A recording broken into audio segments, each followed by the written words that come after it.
نحمده ونصلي على رسوله الكريم اما بعد فاعوذ بالله من الشيطان الرجيم بسم الله الرحمن الرحيم لا تحرك به لسانك لتعجل به ان علينا جمعه وقرآنه فإذا قرأناه فاتبع قرآنه ثم ان علينا بيانه الى آخر السورة صدق اللہ العظیم رب اشرح لی صدری ویسر لی امری واحلل عقدۃ من لسانی یفقهوا قولی اللہم رب الہمنی رشدی واعذنی من شرور نفسی اللہم ارنا الحق حقا وارزقنا اتباعه وارنا الباطل باطلا وارزقنا اجتنابه اللہم اجرنا من خزی الدنیا وعذاب الآخرہ اللہم ربنا لا تخزنا یوم القیامہ وحاسبنا حسابا یسیرا آمین یا رب العالمین۔ سورہ قیامہ مطالعہ قرآن حکیم کے اس منتخب نصاب کے حصہ دوم کا آخری درس ہے جو ہماری دعوت رجوع القرآن اور پوری اسلامی تحریک جو اس کے کوکھ سے برآمد ہوئی ہے اس کے لیے بمنزلہ اساس ہے۔ اس بنا پر اس سورہ مبارکہ کا درس میں نے بارہا دیا ہے، یقیناً ان کی تعداد کو گنا نہیں جا سکتا۔ ان میں جیسا کہ اور دوسرے جو دروس ہیں منتخب نصاب کے، کبھی ایسا بھی ہوا ہے کہ مختصر وقت میں مضمون کو بیان کیا گیا، کبھی ایسا بھی ہوا کہ وہی مضمون جو ہے بہت شرح و بسط کے ساتھ بیان ہوا، جو بھی حالات ہوتے تھے اس کی مناسبت سے۔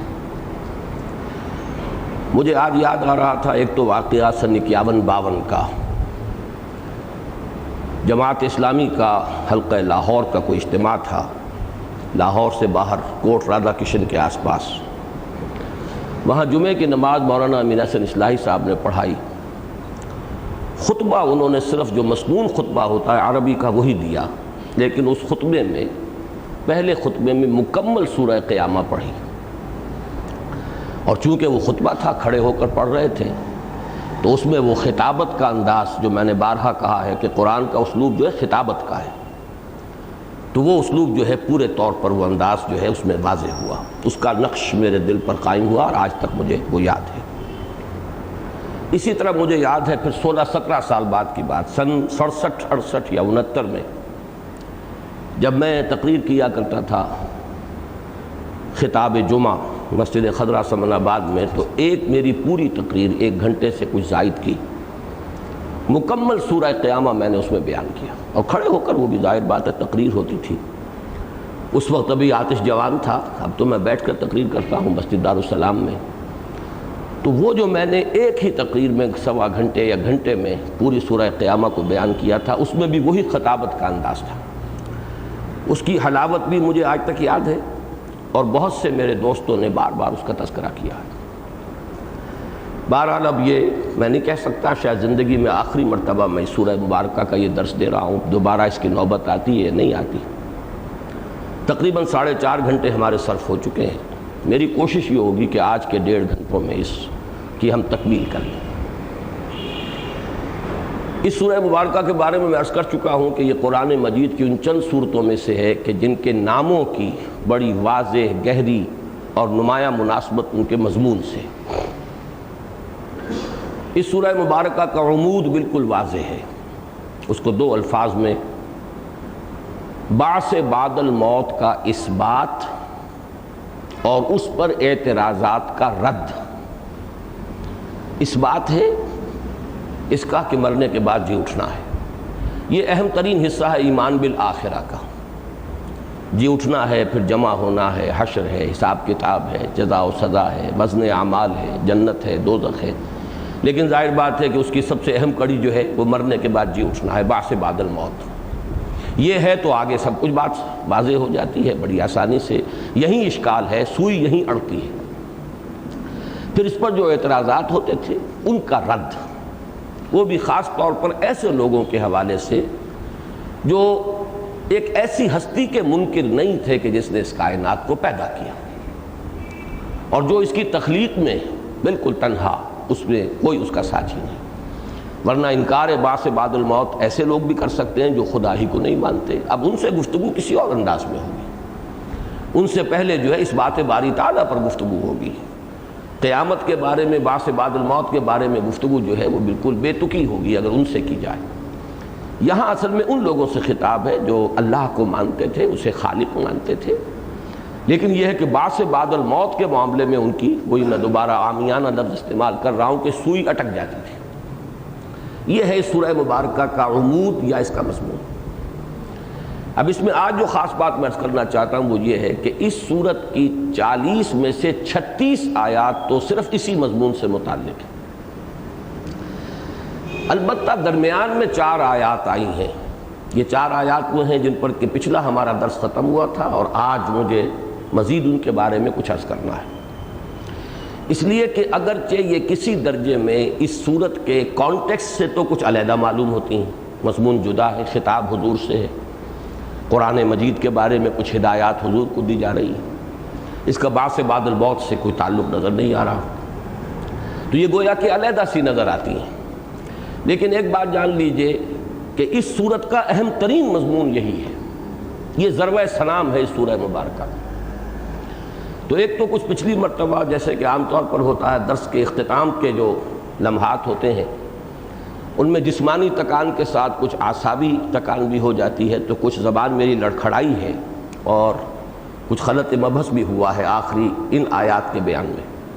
ایک تو میں چاہتا ہوں کہ اسے مزید واضح کر دوں، اور دوسرے یہ کہ اصل اس کا مسئلہ میں نے کہا تھا ابھی باقی ہے، وہ یہ کہ اس کا اصل جو ربط ہے اس پوری سورہ مبارکہ کے عمود کے ساتھ، اس کے بارے میں مجھے کسی قدر تفصیل سے عرض کرنا ہے۔ یہ جو بات میں نے کہی ہے کہ اس سورہ مبارکہ کا اہم ترین مضمون یہی ہے، اس کو اس حوالے سے پہچان لیجئے کہ جہاں تک باقی مضامین ہیں وہ قرآن مجید میں اور بھی بہت سب جگہ پر موجود ہے۔ بعث بعد الموت کا اس بات زیادہ تفصیلاً موجود ہے، اور جو معاندین یا معترضین ہیں ان کے اعتراضات کا رد وہ بھی بہت تفصیل سے موجود ہے، تو وہ تو گویا کہ ایک مشترک مضمون ہے قرآن مجید کا، ایسا مضمون کہ جو بارہا ہے۔ لیکن یہ مضمون جو ہے جس کو میں ضربہ سلام کہہ رہا ہوں، یہ ہے در حقیقت اس سورہ مبارکہ کا اہم ترین مضمون۔ اور اس میں ایک بات اور نوٹ کر لیجئے، میں نے اس سے پہلے بھی کئی مرتبہ یہ بات عرض کی ہے کہ قرآن مجید کا یہ ایک عجیب اسلوب ہے، اس کو اگر نہیں پہچانیں گے تو واقعہ یہ ہے کہ انسان بڑی ٹھوکریں کھاتا۔ اہم ترین علمی مضامین قرآن مجید میں ضمنی طور پر آتے ہیں، اس لیے کہ قرآن کے جو اصل مخاطب تھے وہ عالم و فاضل لوگ نہیں تھے، وہ منطقی نہیں تھے، فلسفی نہیں تھے، قوم بحیثیت مجموعی امی قوم، شاذ پڑھے لکھے لوگ، ان سے جو خطاب ہوا ہے وہ اس اسلوب میں ہوا ہے۔ اور قرآن مجید نے جو گہرے علمی مضامین ہیں، جو بلند علمی مضامین ہیں، جو فلسفیانہ مضامین ہیں، ان کا ذکر کیا ہے ضمنی طور پر، چلتے چلتے، ایسے کہ عام قاری وہاں رکے نہ۔ البتہ جس کے ذہن میں اشکالات ہیں، جس کے ذہن میں مسائل ہیں، جو سوچتا ہے، غور کرتا ہے، وہ وہاں پر رک کر کھڑا ہو جائے گا۔ جیسے کہ وہ امام راضی کے الفاظ میں نے بارہا آپ کو سنائے ہیں کہ سورہ حدید کی آیت ہو الاول والآخر والظاہر والباطن، ٹھٹک کر کھڑے ہو گئے ہیں، کانپ رہے ہیں، لرز رہے ہیں۔ اعلم ان ھذا المقام مقام غامض محیب عمیق۔ لیکن یہ کہ جس شخص کو فلسفے سے کوئی ذہنی مناسبت نہیں، وہ ایسے گزر جائے گا جیسے یہاں کچھ ہے ہی نہیں۔ یہ ہے قرآن کا ایک خاص اسلوب۔ اسی کی ایک مثال ہے، ختم نبوت جیسا اہم مضمون قرآن مجید میں براہ راست نہیں آیا، ضمنی طور پر بالواسطہ۔ سورہ احزاب میں مضمون زیر بحث ہے، وہ حضرت زید رضی اللہ تعالیٰ عنہ کو جو حضور نے منہ بولا بیٹا بنا لیا تھا، اس کی بنا پر ان کی زوجہ حضرت زینب عرب کے رواج کے مطابق گویا کہ وہ حضور کے لیے مستقلاً حرام ہو چکی تھی، نکاح نہیں ہو سکتا تھا، اس کی نفی وہاں مطلوب ہے، وہاں وہ مضمون آیا ضمناً۔ تو یہ بہت اہم نکتہ ہے کہ قرآن مجید کا عام اسلوب، عام بیان در حقیقت جو عام مخاطبین تھے انہی کی ذہنی استعداد اور سطح کے اعتبار سے رکھا گیا ہے۔ باقی یہ کہ جو اصل مضامین بڑے اہم ہیں علمی قدر و قیمت کے، وہ ضمنی طور پر برسبیل تذکرہ ہے۔ آج میں سوچ رہا تھا ان 4 آیات کی مثال جو ہے اس پوری سورہ مبارکہ میں، تو ایک تو ضربہ سنام کا لفظ میں نے استعمال کیا، جیسے اونٹ کی کمر پر کوہان ہوتا ہے، یوں کمر آئی پھر کوہان ہے پھر وہ نیچے اتر گئی۔ تو اس سورہ مبارکہ میں اسی طرح ہے کہ وہ بعث بعد الموت کا مضمون ہموار طریقے پر آ رہا، پھر اچانک یہ ایک ضربہ سنام ہے، اور پھر وہی بعث بعد الموت کا مضمون ہموار طریقے پر آگے چل پڑا۔ اس کی دوسری تمثیل میرے ذہن میں یا تشبیہ کہیے وہ یہ آئی کہ جیسے عرب کا معاملہ ہے کہ حجاز ایک پہاڑی سلسلہ ہے اونچا، اس کے مشرق میں تھوڑی سی سطح مرتفع ہے، لیکن یہ کہ وہ بھی جو ہے ہموار ہے، وہ جس کو نجد کہا جاتا ہے، اور اس کے مغربی جانب وہ میدانی علاقہ تہامہ جس کو کہا جاتا ہے، ساحلی میدان، وہ ذرا اور نیچا ہے، لیکن درمیان میں یہ حجاز جو ہے، حجاز کہتے ہیں پردے کو ہے، یہ گویا کہ ایک آڑ ہے نجد اور تہامہ کے مابین۔ اسی طرح اس سورہ مبارکہ میں اول و آخر وہی بعث بعد الموت کا مضمون، لیکن یہ کہ درمیان میں یہ ضربہ سنام کہہ لیں یا حجاز آ گیا ہے، 4 آیات پر مشتمل کہ جن میں قرآن مجید کی اہمیت اور حضور صلی اللہ علیہ وسلم کو اس کے ضمن میں بعض ہدایات دی جا رہی ہیں۔ اس میں جو اصل سوال ہے وہ یہ ہے کہ ربط کیا ہے؟ یا تو یہ کہیں کہ یہ کلام غیر مربوط ہے، یہ بھی کہا جا سکتا ہے کہ خطبے میں ضروری نہیں ہوتا کہ ربط ہو، تحویل خطاب ہوتا ہے، لیکن یہ کہ بہرحال خطبے میں چاہے بظاہر کہیں تحویل خطاب ہو گیا ہو، اگر خطیب جو ہے وہ واقعی کوئی صاحب فکر ہے اور وہ اگر اپنے فن کے اوپر کوئی قدرت رکھتا ہے تو ربط ضرور ہوتا ہے۔ کوئی بات بظاہر کتنی ہی بے ربط نظر آ رہی ہو، اس کے خطبے کے اصل مضمون سے غیر متعلق نہیں ہوتی۔ اس ضمن میں اب ایک بات وہ کہہ رہا ہوں جو آپ میں سے اکثر حضرات کے لیے بالکل نئی ہوگی، اور مجھے میرے علم میں بھی حال ہی میں آئی ہے اور میں حیران ہوا ہوں، کیونکہ ان آیات کا مضمون جو میں بیان کر چکا ہوں وہ یہ ہے کہ اس میں جمع و تدوین و ترتیب قرآن کا مضمون ہے، جو اہم ترین ہے ہمارے دین کے اعتبار سے۔ قرآن پر اعتماد کہ یہ محفوظ ہے، یہی ترتیب اس کی ہے، یہی لوح محفوظ کا قرآن ہے، یہی ام الکتاب ہے، یہی ہے کہ جس کو کتاب مکنون میں جس ترتیب سے ہے، اس کا کوئی حرف ضائع نہیں ہوا، اس کا کوئی لفظ جو ہے اس میں اضافی نہیں ہے۔ یہ یقین اور اعتماد جو ہے تو ہمارے دین کے لیے یوں سمجھیے کہ سب سے بڑا لنگر جو ہے جہاز کا وہ یہ ہے۔ اب اس کے ضمن میں تو اہل سنت کا تو سب کا موقف یہی ہے کہ یہاں پہ قرآن ہی کے بارے میں بات ہو رہی ہے، لیکن اہل تشیع میں سے ایک صاحب ہیں طبرسی، 6 صدی ہجری کے، ان کے بڑے اہم جو مفسرین ہیں ان میں سے، انہوں نے اپنی تفسیر میں ایک عجیب ربط بیان کیا ہے، اور اس کو انہوں نے نقل کیا ہے قال البلخی، کوئی ان کے اور بڑے یعنی جن کو کوٹیبل شخص ہیں، جن کو کوٹ کیا جا رہا ہے، قال البلخی واختارہ، اور بلخی نے اس کو اختیار کیا ہے، یہ قول مختار ہے اس کا، یہی فیصلہ کن بات ہے جو وہ کہتا ہے۔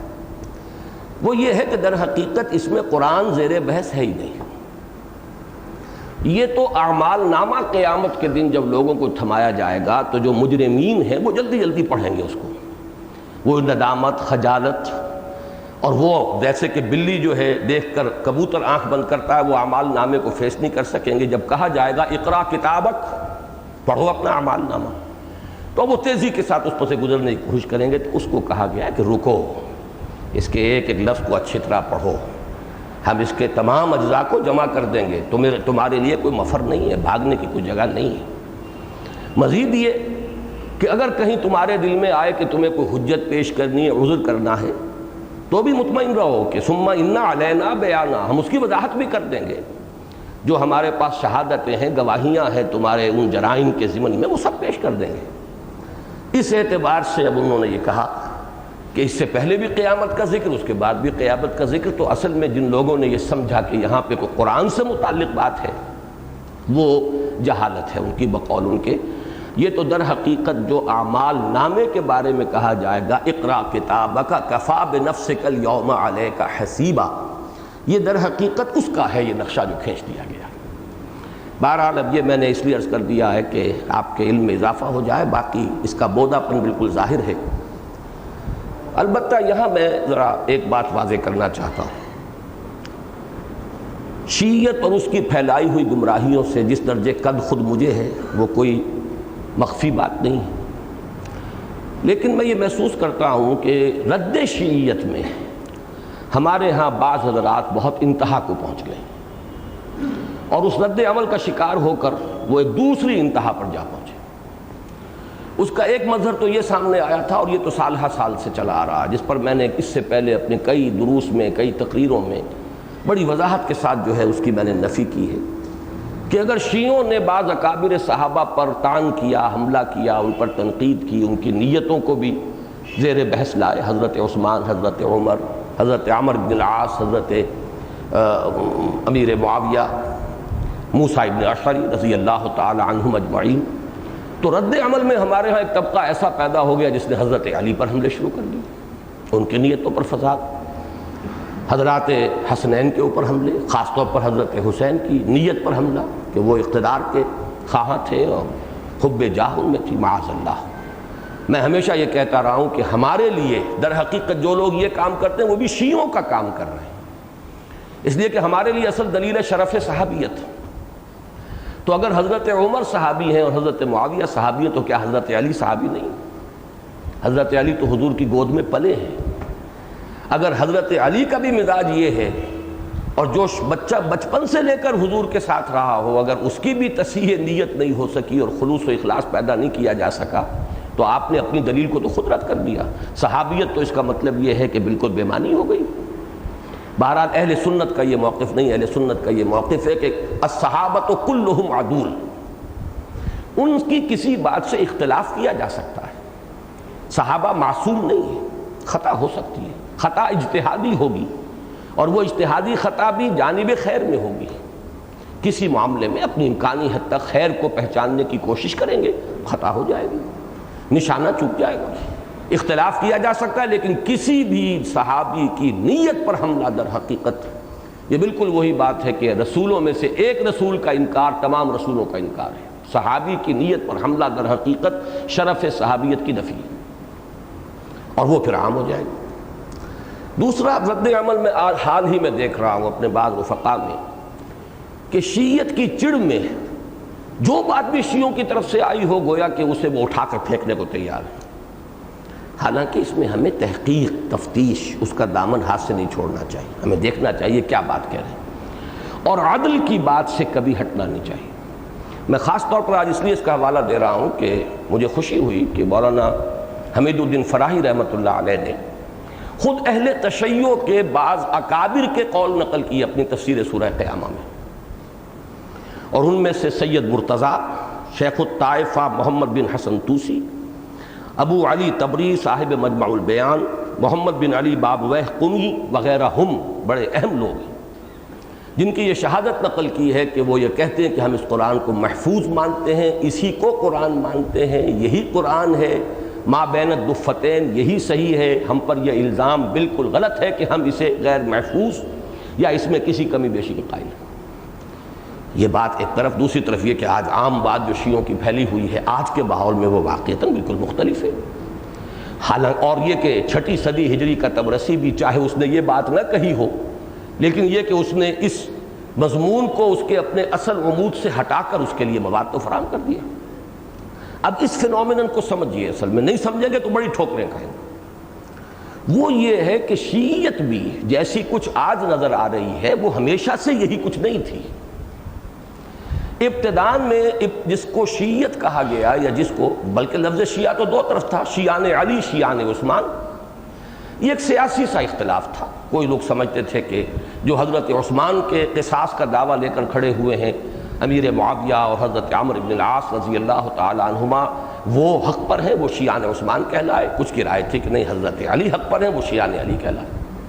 اس کے بعد شیعان عثمان کا نسل متروک ہو گیا، وہ تو یوں سمجھیے کہ اہل سنت میں ضم ہو گئے۔ البتہ وہ شیعان علی چلتے رہے اور وہی اب شیعہ قرار پائے، تشیع۔ اور ابتداء میں اس کا صرف ایک مصرف تھا اور ایک ہی اس کا مفہوم تھا، حضرت علی سے محبت شدید، اہل بیت جن کو وہ کہتے ہیں حضرت فاطمہ، حضرات حسنین، حضرت علی، ان سے شدید محبت، اور ان میں بعض لوگ جو ہے تفضیل کے بھی قائل تھے۔ چنانچہ شیعہ کا جو ایک فرقہ ہے زیدیہ جو بالکل ابتدائی ہے، وہ صرف تفضیلی ہے اور کچھ نہیں. وہ نہ حضرت عمر کی خلافت کو، نہ حضرت ابوبکر کی، نہ حضرت عثمان کی خلافت کو باطل نہیں کہتے. یمن جو ہے ان کا سب سے بڑا مرکز ہے زیدی شیعوں کا، اور ان کا صرف موقف یہ ہے کہ افضل حضرت علی تھے، البتہ یہ کہ ٹھیک ہے جو فیصلہ ہوا خلافت وہ بھی برحق ہے. تو یہاں سے شیعت شروع ہوئی. ہوتے ہوتے ہوتے ہوتے جیسے ہمارے ہاں تصوف کے بارے میں ہوتے ہوتے نہ معلوم باتیں کہاں سے کہاں پہنچ گئی. اب جو تصوف کی امہات کتب ہیں ان کا مطالعہ کیجئے، جو اس کے محققین ہیں ان کی باتوں کو سمجھیے تو بات کچھ اور نظر آئے گی. جیسے میں نے بارہا کہا بریلویت، ایک بریلوی علماء سے جا کر بات کیجئے اور ایک ان کے عام واعظین ہیں، نعت گو ہیں. اب ان کا جو ہے کوئی یوں سمجھیے کہ بڑا زمین و آسمان کا فرق ہے. اسی طرح شیعیت کے باب میں بھی، چنانچہ میں اب آپ کو اس وقت نقل نہیں کر رہا ہوں حضرت امام شافعی رحمۃ اللہ علیہ کا، اور ان کا ایک شعر ہے، شعر تو مجھے یاد نہیں ہے، جس کا مفہوم یہ ہے کہ اگر رفض اہل بیت سے محبت کا نام ہے تو میں سب سے بڑا رافضی ہوں. یہ اہل سنت کے ایک امام کہہ رہے ہیں. اگر اہل بیت کی محبت ہی رفض ہے تو میں سب سے بڑا رافضی ہوں، اس لیے کہ ان کی محبت کو تو ہم جزو ایمان سمجھتے ہیں. وہ بھی صحابہ ہیں، صحابہ کی محبت جزو ایمان ہے. پھر حضور کے ساتھ قرابت جو ہے وہ یقیناً ایک اضافی بات ہے. بیٹی ہیں، نواسے ہیں، ظاہر بات ہے کہ محبت آخر تبھی محبت ہوتی ہے. حضور کو جن سے محبت ہے، کیا ہمارے ایمان کا تقاضا نہیں کہ وہ بھی ہماری خصوصی محبت کے حقدار ہو؟ اس معنی میں ہمارے بعض جو روات ہیں شروع کے راوی، جن سے کہ ہمارے محدثین، کبار محدثین نے روایت نقل کر لی ہے، ان کے بارے میں کہیں کسی امام جرح و تعدیل نے لکھ دیا کہ وہ متہم بالرفض تھا، اس کے اوپر رفض کا الزام تھا. اب ہمارے آج کے لوگ اس کو آج کے رافضی پر قیاس کر رہے ہیں اور پھر قرار دے رہے ہیں کہ امام بخاری نے بھی بڑی ہی حماقت کی ہے، بڑی غلطی کی ہے جو ایسے لوگوں کی جو ہے روایت قبول کر لی. اس سے پورا ذخیرہ احادیث جو ہے وہ گویا کہ جس طرح قرآن کو ناقابل اعتماد قرار دینا، یہ تو سمجھیے کہ سب سے بڑی ستون کو گرا دینا، اسی طریقے سے احادیث اور وہ بھی صحیحین کی احادیث کو ناقابل اعتماد قرار دے دینا وہ اسلام کے دوسرے ستون کو گرا دینے کے مترادف ہے. اور اس میں اس دور میں دیکھ رہا ہوں کہ اس انتہا پسندی کے اندر کچھ لوگ مبتلا ہو رہے ہیں. میں دعا کرتا ہوں اللہ تعالیٰ سے کہ وہ انہیں اس سے بچائے اور اپنی حفظ و امان میں رکھے. اب دیکھیے کہ اس کی یہ تو ایک حل ہے جو طبرسی کے حوالے سے میں نے آپ کے سامنے رکھا، اور اس کے حوالے سے میں نے شیعت سے متعلق ایک اہم بات آپ سے کہہ دی. دوسرا حل جو اس کا کیا ہے وہ جمیع ہمارے تقریباً جمہور جو مفسرین ہیں انہوں نے کیا ہے. انہوں نے اس کی تمثیل، جیسا کہ میں پچھلی مرتبہ بیان کر چکا ہوں، ایک استاد اور شاگرد کے درمیان جو معاملہ ہوتا ہے اس سے کی. استاد اپنے شاگرد کو کچھ پڑھا رہا ہے، شاگرد نے اسی وقت زبان کو حرکت دے کر یاد کرنے کی کوشش کی. استاد نے کہا کہ نہیں ٹھہرو، اس وقت توجہ میری بات کی طرف رکھو، یاد کر لینا بعد میں، یا ہم بعد میں یاد کرا دیں گے، اس کی فکر نہ کرو. اسی طرح شاگرد نے درمیان میں کوئی اشکال محسوس کیا، کوئی سوال اس کے ذہن میں آیا تو استاد کہتا ہے ابھی نہیں، ابھی تم ذرا اس کو جو بھی اس کا ظاہری طور پر مفہوم سامنے آ رہا ہے اس پر توجہ کو مرکوز کرو، اس میں جو اشکالات ہوں گے، سوالات ہوں گے، وہ بھی ہم بتا دیں گے. یہاں استاد جو ہے وہ حضرت جبرائیل علیہ السلام ہے اور شاگرد ہیں محمد الرسول اللہ صلی اللہ علیہ وسلم. میں نے عرض کیا تھا یہ نسبت تو ہے، علمہ شدید القوا قرآن مجید سے ثابت ہے، شدید القوا حضرت جبرائیل ہے اور انہوں نے سکھایا ہے، وہ معلم ہے. یہ نسبت جو ہے ثابت بھی ہے، یہ طریقہ بھی کہ حضور صلی اللہ علیہ وسلم نے قرآن کو یاد کرنے کے لیے ابھی حضرت جبرائیل وہی جو ہے منتقل کر رہے ہیں، سنا رہے ہیں، آپ نے اسی وقت یاد کرنے کے لیے زبان کو تیزی سے حرکت نہیں روک دیا. لا تحرک بہ لسانک لتعجل بہ ان علینا جمعہ وقرآنہ فاذا قرأناہ فاتبع قرآنہ ثم ان علینا بیانہ. یہ توجیہ، اب ظاہر بات ہے اس سے پہلے جو مضمون چل رہا تھا وہ چل رہا ہے، اس کے بعد کا مضمون بھی چل رہا ہے، اس لیے کہ درمیان میں تو ایک التفات ہوا ہے شاگرد کی کہ ایک جو بھی ان کا طرز عمل تھا اس کے بارے میں. یہ توجیہ تقریباً جمیع مفسرین نے اختیار کی ہے، اگرچہ ظاہر بات ہے کہ جمہور مفسرین کی اختیار کردہ توجیہ ہے تو اس میں کوئی قباحت تو نہیں ہے، لیکن میرا دل اسے تسلیم نہیں کرتا. اس میں کچھ جو بڑا ایک سادہ سا اور کچھ ایسی سطح آتی ہے حضور کی سامنے جو کچھ میرا ذہن اسے تسلیم نہیں کرنے کے لیے آمادہ، ذہن تو قبول کر رہا، دل نہیں مانتا۔ تو پھر سوال پیدا ہوتا ہے کہ پھر اصل اس میں ربط ہے کیا؟ جہاں تک ان آیات کے مضامین کا تعلق ہے، میں نے جیسا کہ کہا کچھ خلط مبحث ہوا تھا، تو اس میں بھی میں چاہتا ہوں کہ بعض چیزیں مزید توضیح کی آپ کے سامنے آ جائیں، پھر وہ میں اس کا ربط ہے اس کو واضح کروں گا۔ ان علینا جمعہ قرآن و قرآن، اس میں قرآن کو جمع کرنا ایک بات آئی۔ قرآنہ سے مراد کیا ہے؟ اصل میں یہ قرأ یقرأ کا مادہ جو ہے قرآن مجید میں، یا تو قرآن اور اس کی قرأت اس سے متعلق آیا، اقرا اس کے مشتقات ہیں، اور یا صرف ایک اور لفظ آیا ہے، وہ ثلاثۃ قروء، وہ طلاق کے سلسلے کی ایک اہم آیت ہے، اور چونکہ اس کی بڑی اہمیت ہے قانونی اور فقہی اعتبار سے، والمطلقات یتربصن بانفسہن ثلاثۃ قروء، عدت کب ختم ہوگی، 3 قروء کسے کہیں گے، اس پر بڑی بحثیں ہیں فقہا کی، قانون سے متعلق بحث ہے۔ عدت کے ختم ہونے سے پہلے نکاح ہو گیا تو نکاح باطل ہے، وہ تو زنا کے اس میں آ جائے گا، تو بڑی اہم بات ہے، اس لیے اس پر بڑی بحثیں ہوئی۔ قروء کے معنی کیا ہے؟ اب اختلاف ہے ہمارے مفسرین میں، فقہا میں، کہ قروء سے مراد یا حیض ہے یا طہر کی کیفیت ہے، اور اس پر بڑی طویل بحثیں ہیں کہ آیا 3 طہر جو ہیں وہ گزرنے چاہیے یا 3 حیض گزرنے چاہیے، اور اس میں پھر بڑا فرق واقع ہو جاتا ہے عدت کے اندر، عدت کی میعاد کے اندر۔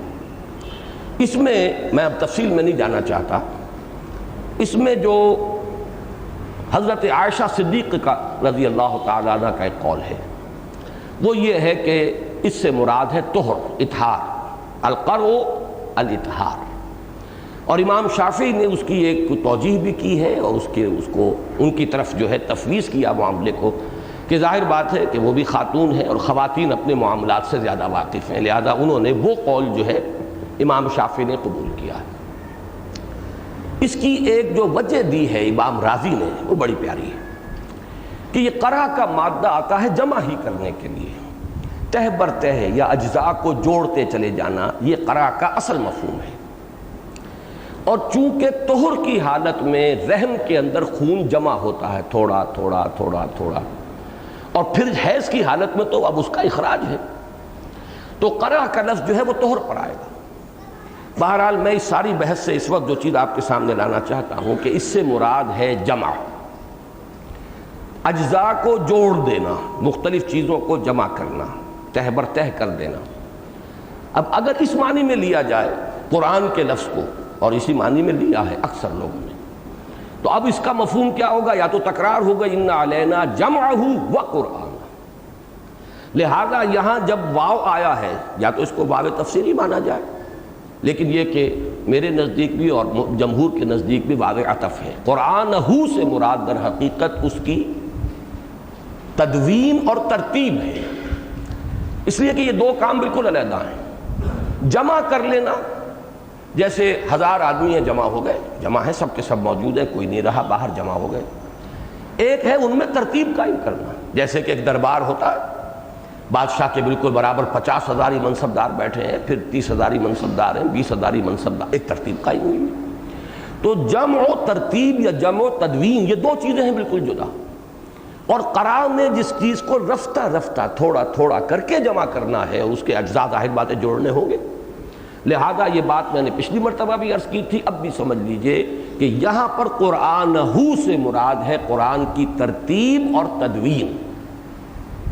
جمع سے مراد یہ ہو گیا کہ اس کا کوئی حصہ ضائع نہیں ہوا، اس کا کوئی لفظ گم نہیں ہو سکتا، اللہ نے اس کی ذمہ داری لی، ان علینا جمعہ۔ لیکن قرآن سے مراد اس کا مرتب کر دینا، جیسا کہ ہمیں معلوم ہے جب کوئی آیت اترتی تھی حضور فرماتے تھے اس کو فلاں سورت کے فلاں آیت کے بعد رکھ لو، ترتیب ہو رہی ہے کہ نہیں ساتھ کے ساتھ؟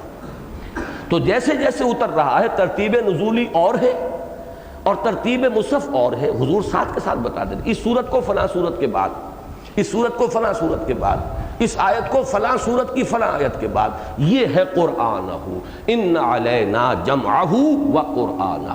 گویا کہ دونوں چیزوں کی نسبت اللہ کی طرف ہے، اس کا جمع کر دینا بھی اس کی ضمانت اور اس کو مرتب کر دینا بھی۔ فَإِذَا قَرَأْنَاهُ فَاتَّبِعْ قُرْآنَهُ، میرے نزدیک اس میں جو اصل زور دیا جا رہا ہے وہ اس بات پر ہے کہ اب وہی ترتیب اصلی ترتیب ہوگی جو کہ ہم قائم کریں گے، ترتیب نزولی حجت نہیں ہوگی۔ اصل میں اہل تشیع کے ہاں یہ قرآن مجید کے بارے میں جو شک پیدا ہوا شروع میں، وہ اس واقعے سے یا مفروضے سے ہوا ہے۔ میں تو تحقیق نہیں کر سکتا وہ واقعہ ہے یا نہیں، مفروضہ بھی ہو سکتا ہے لیکن واقعہ بھی ہو سکتا ہے۔ اور وہ یہ مفروضہ یا واقعہ یہ ہے کہ حضرت علی نے قرآن مرتب کیا تھا ترتیب نزولی سے۔ میں اسے واقعہ بھی ماننے کو تیار ہوں، اس لیے کہ یہ ایک علمی کاوش ہو سکتی ہے۔ قرآن مجید پر غور و فکر میں اس بات سے مدد مل سکتی ہے کہ کون سی آیت پہلے، کون سی صورت پہلے، اس کے بعد کون سی۔ ہمارے زمانے میں بھی کچھ لوگوں نے یہ کوششیں کی ہیں۔ عبدالرزاق ملیح آبادی جو بڑے معتمد ساتھی تھے مولانا ابوالکلام آزاد کے، انہوں نے یہ کیا ہے، ترتیبیں قائم کی ہیں، بہت سے مستشرقین نے قائم کی ہیں۔ اور یقیناً اس سے جو قرآن کی تعویل خاص ہے کہ کس پس منظر میں کون سی صورت اور کون سی آیات نازل ہوئی ہیں، وہ یقیناً اس سے واضح ہوتی ہے، اور وہ پہلا درجہ ہے قرآن کے سمجھنے کا۔ اگرچہ تعویل عام میں جو ہے وہ اب اس ربط کو، یہ جو اصل ترتیب ہے ترتیب مصحف، اس کو پیش نظر رکھا جائے۔ اور اس اعتبار سے میں سمجھتا ہوں کہ مولانا مودودی نے جو محنت کی ہے، انہوں نے تفہیم القرآن میں ہر صورت کا جو ایک دیباچہ لکھا ہے، اس کا تاریخی پس منظر، وہ بہت قیمتی شے۔ میں نے جیسا کہ بارہا کہا ہے، ہر مفسر نے اپنے کسی ایک ذہن اور اپنی ذہنی ساخت، اپنی پرائرٹی کے اعتبار سے تفسیر لکھی ہے۔ انہوں نے بڑی قیمتی شے جو کی ہے تفہیم میں، وہ ہر صورت کا تاریخی پس منظر، تاکہ اس کانٹیکس میں آپ اس صورت کی آیات کو پڑھیں گے تو وہ اور ابھر کر سامنے آئیں۔ تو اگر یہی کام حضرت علی رضی اللہ تعالی عنہ نے فرمایا تو قطعاً کوئی غلط کام نہیں تھا، لیکن اس کے یہ معنی نہیں ہے کہ وہی اصل ترتیب ہے۔ وہ ایک علمی کاوش ہو سکتی ہے، اور یہی اہل تشیع کہتے ہیں کہ جب حضرت عثمان نے مرتب کر دیا مصحف، اس کے بعد حضرت علی نے اپنا وہ قرآن ضائع کر دیا۔ جیسے اور بھی بہت سے نسخے جو تھے جو غلط قراتوں کے اوپر لکھے گئے تھے، انہیں بھی حضرت عثمان نے طلب فرمایا اور ایک مصحف پر امت کو جمع کر دیا رضی اللہ تعالی عنہ۔ یہ ان کا بہت بڑا کارنامہ ہے، وہی قرآن ہے جو آج تک ہمارے پاس چلا آ رہا۔ اب اس کو سمجھیے 1400 برس تو اب ہونے کو آئے ہیں، زیادہ سے زیادہ آپ 1350 برس کہہ دیں گے، وہ قرآن ہے ہمارے پاس، 1450 برس بلکہ ہو چکے۔ تو اس اعتبار سے میں اس کو سمجھ رہا ہوں کہ وہ ایک چھوٹی سی بات تھی، وہ بڑھتے بڑھتے اس کا بتنگڑ بنتے بنتے وہ آج جہاں تک پہنچا۔ اس کی ایک اور مثال بھی اہل تشیع کے ضمن میں، ان کے متقدمین میں سے کسی کا یہ قول نہیں ہے کہ حضور کی اصل صلبی بیٹی تو صرف حضرت فاطمہ تھی رضی اللہ تعالی عنہ، باقی تینوں تو ربائب تھیں، یعنی حضرت خدیجہ کی بیٹیاں تھیں اپنے سابق شوہر سے جو حضور کی گود میں پلی۔ یہ قول آج عام کر دیا گیا ہے، حالانکہ خود ان کی اپنی کتابوں میں کہیں اس کا سراغ موجود ہے۔ اس پہلو سے میں عرض کر رہا ہوں کہ یہ شیعیت موجودہ جو ہے یہ بھی کوئی ایک دن کی پیداوار نہیں ہے، یہ بھی بڑھتے بڑھتے بڑھتے بڑھتے پہلی صدی کی شیعیت کو آج کی شیعیت پر قیاس نہ کیجیے، یہ قیاس مع الفارق ہے، اور اس سے بڑی ٹھوکریں انسان کھا سکتا ہے اور بڑی گمراہی پیدا ہو سکتی ہے۔ بہرحال یہ ہے، اور اس پر پھر میں عرض کر چکا ہوں کہ ایک طرف تو اس کو اللہ تعالیٰ نے اپنے ذمے لیا اور فرما دیا فَإِذَا قَرَأْنَاهُ فَاتَّبِعْ قُرْآنَهُ، اتباع کیجئے اسی کا، یہی اب ہے ترتیب، یہ حجت ہے، یہی ترتیب مصحف ہے، یہی ام الکتاب کی ہے، یہی جو ہے وہ کتاب مکنون کی ہے، یہی لوح محفوظ کی۔ ثُمَّ إِنَّ عَلَيْنَا بَيَانَهُ، اس میں بھی میں نے عرض کیا تھا، نوٹ کر لیجئے، یہ تبیین جو ہے قرآن کی مزید تبیین، اس کی بھی دو شکلیں ہیں، دو درجے ہیں۔ ایک تبیین القرآن بالقرآن، قرآن نے ہی اپنے کسی پہلی آیت کی مزید وضاحت میں آیت نازل فرما دی۔ یبین اللہ لکم ان تضلوا، جیسے کہ سورہ نساء میں آخری آیت ہے، آیت کلالہ پہلے آ چکی تھی، لیکن اس کے بعد ایک اشکال رہا لوگوں کے ذہنوں میں، کلالہ سے مراد کیا ہے اور اس کا کیا حکم ہے، تو اس کے بارے میں آیت آ گئی، اور اس کے بعد فرمایا یبین اللہ لکم ان تضلوا، اللہ تعالیٰ تمہارے لیے تبیین کر رہا ہے، بیان کر رہا ہے، مبادا تم گمراہ ہو جاؤ۔ اسی طرح جیسے کہ ابتدائی حکم آیا تھا روزے کا، اس کے بارے میں کچھ اشکالات رہے، قیاس کیا گیا جو یہود کے ہاں قواعد و ضوابط تھے روزے کے اس پر، اس کے بعد وہ آخری آیت جو ہے اس رکوع کی وہ نازل ہوئی۔ 5ویں آیت 23ویں رکوع کی وہ نازل ہوئی، فرمایا کذالک یبین اللہ آیاتہ للناس لعلہم یتقون، اس طرح اللہ تعالیٰ لوگوں کے لیے اپنی آیات کو واضح فرما دیتا ہے تاکہ وہ بچ سکیں، خلاف ورزی سے بچیں، مغالطے میں کہیں جو ہے حدود اللہ سے تجاوز نہ کر بیٹھے۔ یہ ہے در حقیقت تبیین القرآن بالقرآن، لیکن یہی نہیں ہے تبیین سے مراد ثم ان علینا بیانہ۔ اصل تبیین قرآن جو ہے وہ بذریعہ سنت ہوئی ہے، سنت محمد صلی اللہ علیہ وسلم، اس لیے کہ آپ کا یہ فرض منصبی قرآن مجید بیان کرتا ہے کہ انزلنا الیک الذکر لتبین للناس ما نزل الیہم، ہم نے آپ کی طرف اے محمد یہ ذکر نازل فرمایا تاکہ آپ واضح کریں لوگوں کے لیے اس شے کو جو ان کے لیے نازل کی گئی۔ یہ تبیین تو فرض منصبی ہے محمد الرسول اللہ صلی اللہ علیہ وسلم کا، اور جیسا کہ میں عرض کر چکا ہوں حضور کو صرف وحی جلی تو نہیں ہوتی تھی، وحی خفی بھی آتی تھی، خواب بھی آتے تھے، انبیاء کے خواب بھی وہی ہیں۔ حضرت ابراہیم نے خواب کی بنیاد پر چھری چلائی ہے بیٹے کی گردن پر، نبی کا خواب وہی ہے، نبی کا کشف وہی ہے، نبی کا الہام وہی ہے۔ یہ تو پھر اقسام وحی پر سورہ شورا کے جو لاسٹ بٹ 1 آئے تھے اس میں میں نے تفصیلی گفتگو کی تھی کہ وحی سے مراد کیا ہے، کلام الہی کی مختلف شکلیں کیا ہیں۔ تو وحی جلی وہ ہے وحی باللفظ، وحی خفی وہ ہے وحی بالمعنی۔ اس کو سمجھ لیجئے، اس وحی کے ذریعے سے حضور صلی اللہ علیہ وسلم نے قرآن کو مزید واضح کیا۔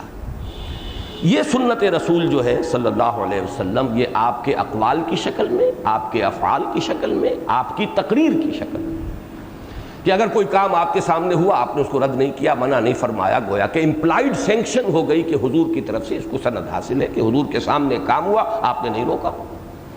انہی 3 کے مجموعے کا نام جو ہے وہ حدیث ہے۔ ظاہر بات ہے یہ حدیث نبی اس طرح تو محفوظ نہیں ہے جیسے قرآن محفوظ ہے، یہی وجہ ہے کہ محدثین نے پوری زندگیاں کھپائیں۔ امام بخاری نے غالباً 6 لاکھ میں سے یا 3 لاکھ میں سے 2 لاکھ میں سے 6000 حدیثیں منتخب کی۔ وہ محنتیں ہوئی ہیں، وہ محنتیں جو ہے ان کا حق ادا کیا جا چکا ہے۔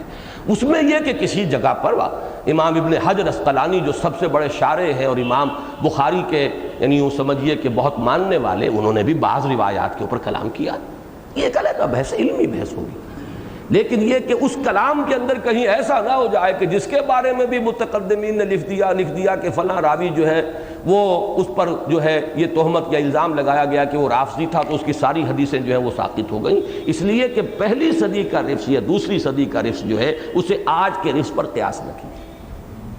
بہرحال یہ مضامین میں چاہتا تھا کہ مزید دہرا دوں، بہت اہم ہے۔ اب آئیے کہ اس کا اصل جو ہے تعلق ہے کیا۔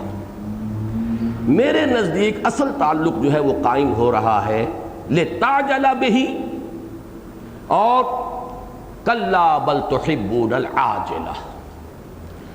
اصل سبب کیا ہے لوگوں، تمہاری جو انکار بعث بعد الموت ہے اس کی اصل وجہ کیا ہے؟ ایک وجہ پہلے بیان ہوئی ہے، بَلْ يُرِيدُ الْإِنسَانُ لِيَفْجُرَ أَمَامَهُ، اور یہی اس کی گہرائی میں آ کر کہا جا رہا ہے کَلَّا بَلْ تُحِبُّونَ الْعَاجِلَةَ۔ تمہارا اصل مرض یہ ہے، تمہاری اصل گمراہی یہ ہے، اصل فطور عقل جو ہے تمہارا وہ یہ ہے کہ تم عاجلہ کی محبت کے اندر گرفتار ہو گئے ہو، حب عاجلہ یہ تمہارا اصل مرض۔ یہ قرآن مجید کا ایک بہت اہم مضمون ہے، بل تؤثرون الحیات الدنیا والآخرۃ خیر وابقیٰ، بلکہ اس سورت کا جوڑا جو ہے سورۃ الدہر، اس میں بھی یہ مضمون آیا ہے۔ وہ چونکہ جوڑے کے اندر تو مشابہت ہوتی ہے، یہاں خطاب کے انداز میں ہے، وہاں غائب کے صیغے میں، ان ہؤلاء یحبون العاجلۃ ویذرون وراءہم یوما ثقیلا، آیت نمبر 27 ہے سورہ دہر کی۔ تو حب عاجلہ ہے در حقیقت جس نے تمہاری آنکھوں پر پٹی باندھ دی ہے، تم حقائق کو دیکھنے سے انکار کر رہے ہو۔ اسی حب عاجلہ کا نتیجہ ہے فسق، فجور، حرام خوری، ظلم، زیادتی، دوسروں کے حقوق سلب کرنا، اس کی دست درازی کرنا۔ یہ ہے در حقیقت درجہ بدرجہ۔ پہلا جو ہے ان کا سبب بیان کیا گیا کہ تم فسق و فجور کے خوگر ہو گئے ہو، عادی ہو گئے ہو، چھٹتی نہیں ہے منہ سے یہ ظالم لگی ہوئی، لہذا تم آخرت کا انکار کرنا چاہتے ہو، اس لیے کہ بل الانسان علی نفسہ بصیرہ، لہذا لا اقسم بالنفس اللوامہ، اس کی قسم بھی کھائی گئی تھی۔ یہ تمام مضامین جڑے ہوئے ہیں، ایک ہی ڈور کے اندر موتیوں کی طرح پروئے ہوئے، تسبیح کے دانوں کی طرح۔ اور اس کا جو آخری جو ہے گہرائی میں جا کر جو ڈائگنوسس ہے، جو تشخیص ہے، وہ یہ ہے کلا بل تحبون العاجلہ۔ اب اس عاجلہ کی حقیقت ہے جو ان آیات مبارکہ میں بیان ہوئی، اس کو آج اچھی طرح سمجھیے، یہ بہت اہم مضمون ہے قرآن مجید کا۔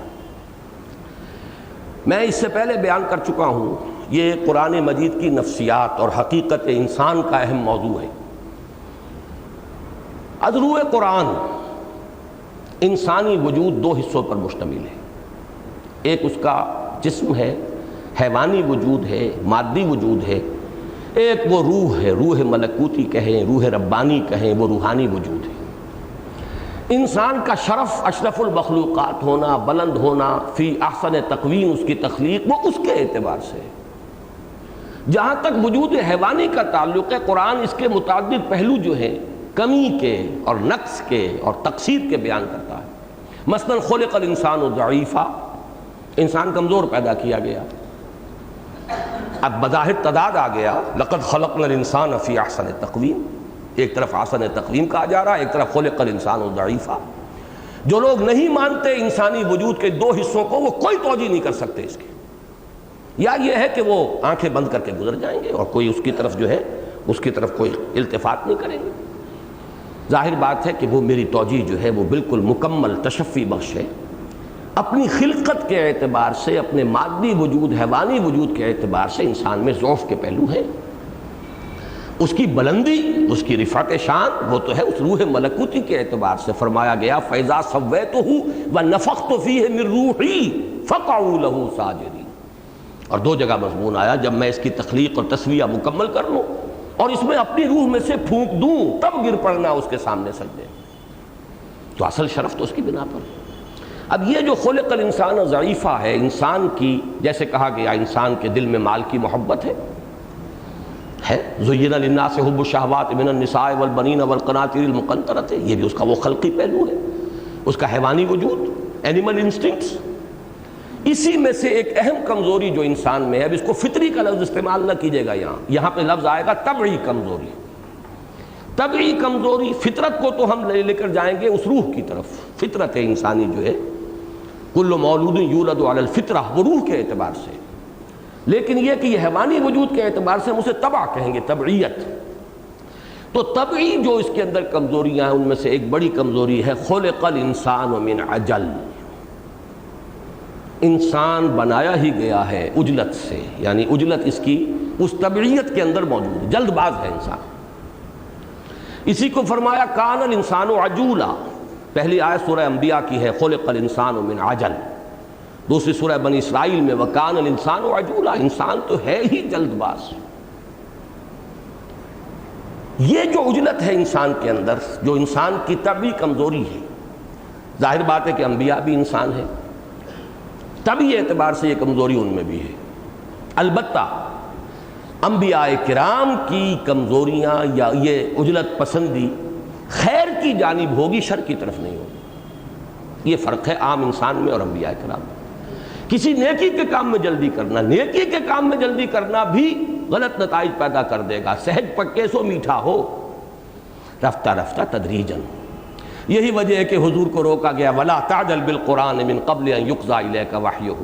اے نبی، آپ کا شوق اور اشتیاق اپنی جگہ، قرآن سے محبت آپ کی اپنی جگہ، مسلم یہ خیر کا جذبہ ہے، وحی الہی سے یہ محبت، لیکن یہ تدریج جو ہے یہ اللہ تعالیٰ کی طرف سے اس کی بڑی عظیم حکمت کے اوپر مبنی ہے۔ وَلَا تَعْجَلْ بِالْقُرْآنِ مِن قَبْلِ أَن يُقْضَىٰ إِلَيْكَ وَحْيُهُ، قرآن کے لیے جلدی نہ کیجیے اس سے پہلے کہ جو بھی اللہ تعالیٰ کی طرف سے اس کی وحی کی ایک جو تدریج معین ہے اس کے اعتبار سے وہ پورا ہو جائے۔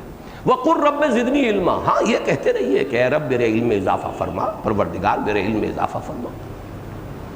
یہی میں نے پچھلی مرتبہ بھی عرض کیا تھا، سورہ مریم میں بھی ہے۔ معلوم ہوتا ہے کہ حضرت جبرائیل سے حضور نے شکوہ کیا کہ آپ دیر دیر سے آتے ہیں، وقفے وقفے سے آتے ہیں، ہم شوق میں رہتے ہیں، اشتیاق میں رہتے ہیں۔ تو وہ جواب دلوایا گیا وَمَا نَتَنَزَّلُ إِلَّا بِأَمْرِ رَبِّكَ لَهُ مَا بَيْنَ أَيْدِينَا وَمَا خَلْفَنَا وَمَا بَيْنَ ذَلِكَ وَمَا كَانَ رَبُّكَ نَسِيًّا۔ اے نبی، ہم آپ کے رب کی اجازت کے بغیر تو نازل نہیں ہو سکتے، اسی کو اختیار ہے، اس کا بھی جو ہمارے سامنے ہے، اس کا بھی جو ہمارے پیچھے ہے، اس کا بھی جو ان دونوں کے مابین ہے، اور آپ کا رب بھولتا نہیں ہے۔ یہ کوئی جو تاخیر ہوتی ہے کسی نسیان کی وجہ سے نہیں۔ یہاں پر بھی وہی مضمون آیا، لا تحرک بہ لسانک لتعجل بہ۔ یہ عجلت جو ہے یہ در حقیقت انسان کی طبعی کمزوری ہے۔ یہ طبعی کمزوری انبیاء میں ظاہر ہوتی ہے خیر کے لیے، لیکن اس میں بھی خرابی ہے۔ اب اس خرابی کی ایک مثال قرآن سے لیجئے۔ حضرت موسیٰ علیہ السلام کو کوہ طور پر اللہ نے طلب فرمایا، جو وقت معین تھا اس سے پہلے پہنچ گئے، ایکسپلینیشن کال ہو گئی۔ یہ مضامین جو ہے سورہ طٰہٰ میں موجود ہیں۔ وَمَا أَعْجَلَكَ عَنْ قَوْمِكَ يَا موسیٰ، اے موسیٰ یہ اپنی قوم کو وقت معین سے پہلے چھوڑ کر تم یہاں آ گئے، کس چیز نے تمہیں جلدی کروائی ہے؟ یہ ایکسپلینیشن کال ہو رہی ہے۔ وہ محبت کے جذبے سے آئے ہیں، اشتیاق ہے، شوق ہے، یہاں الٹی سرزنش ہو رہی ہے۔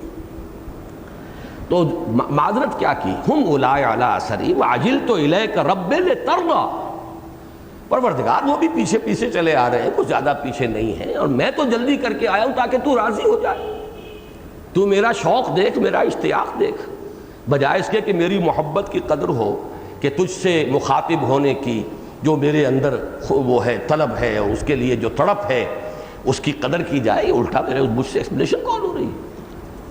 فرمایا فَإِنَّا فَتَنَّا قَوْمَكَ مِن بَعْدِكَ، اے موسیٰ یہ جو وقت معین سے پہلے قوم کو چھوڑ کر آ گئے ہو، تو ہم نے تمہاری قوم کو تمہارے بعد فتنے میں ڈال دیا ہے۔ وَأَضَلَّهُمُ السَّامِرِي، سامری نے انہیں گمراہ کر دیا۔ تو خیر ہی خیر تھا حضرت موسیٰ کی نیت میں، جلدی کی ہے تو وہ اللہ تعالیٰ کی محبت اور شوق لقاء میں کی ہے، لیکن اس خیر کا نتیجہ بھی یہ نکل آیا۔ یہ ہے وہ بات کہ جس کو سمجھ لینا چاہیے۔ عجیب بات یہ ہے کہ جب حضرت موسیٰ واپس آئے ہیں، انہوں نے ایکسپلینیشن کال کی ہے حضرت ہارون سے، وہاں بھی یہی لفظ عجلت آیا ہے، بئس ما خلقتمونی من بعدی اعجلتم امر ربکم، کیا تم نے جلد بازی کی، جلدی کی ہے اپنے رب کے فیصلے کے انتظار میں؟ تو یہ ہے در حقیقت حضور صلی اللہ علیہ وسلم سے دو اور اعتبارات سے بھی عجلت سے آپ کو روکا گیا ہے۔ وَلَا تَعْجَلْ عَلَيْهِمْ إِنَّمَا نَعُدُّ لَهُمْ عَدًّا، یہ بھی سورہ مریم ہے۔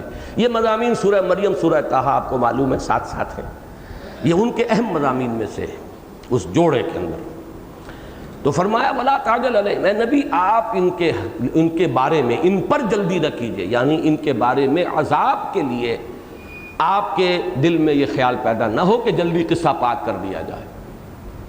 وہ ہمارا اپنا فیصلہ ہے، حکمت پر مبنی ہے، جتنی مہلت ہم دینا چاہیں گے دیں گے۔ انما نعد لہم عدا، وہ تعداد وہ عدت جو ہے ہم گنتی کر رہے ہیں، وہ جب وقت ختم ہوگا ہم گنتی کر رہے ہیں ہر شے کی، وہ اس وقت اپنے وقت پر ختم ہوگا۔ آپ جلدی نہ کریں کہ ان کے اوپر عذاب آ جانا چاہیے۔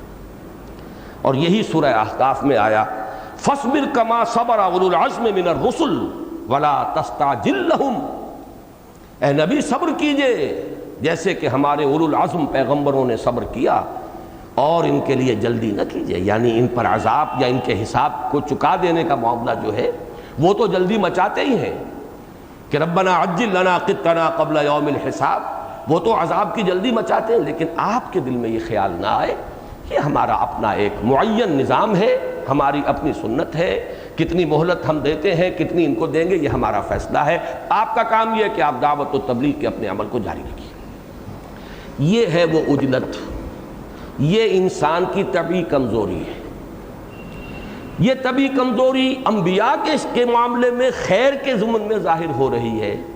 یہی جب انسان غافل ہو جاتا ہے، محجوب ہو جاتا ہے اللہ سے، تو اس کے اندر وہ حب عاجلہ، دنیا کی محبت، یہ عاجلہ ہے، یہ فوراً موجود ہے، اس کا نفع بھی نقد، اس کا نقصان بھی نقد، اس کی لذت بھی فوری اور اس کا الم یہ بھی فوری، اس کی تکلیف بھی فوری۔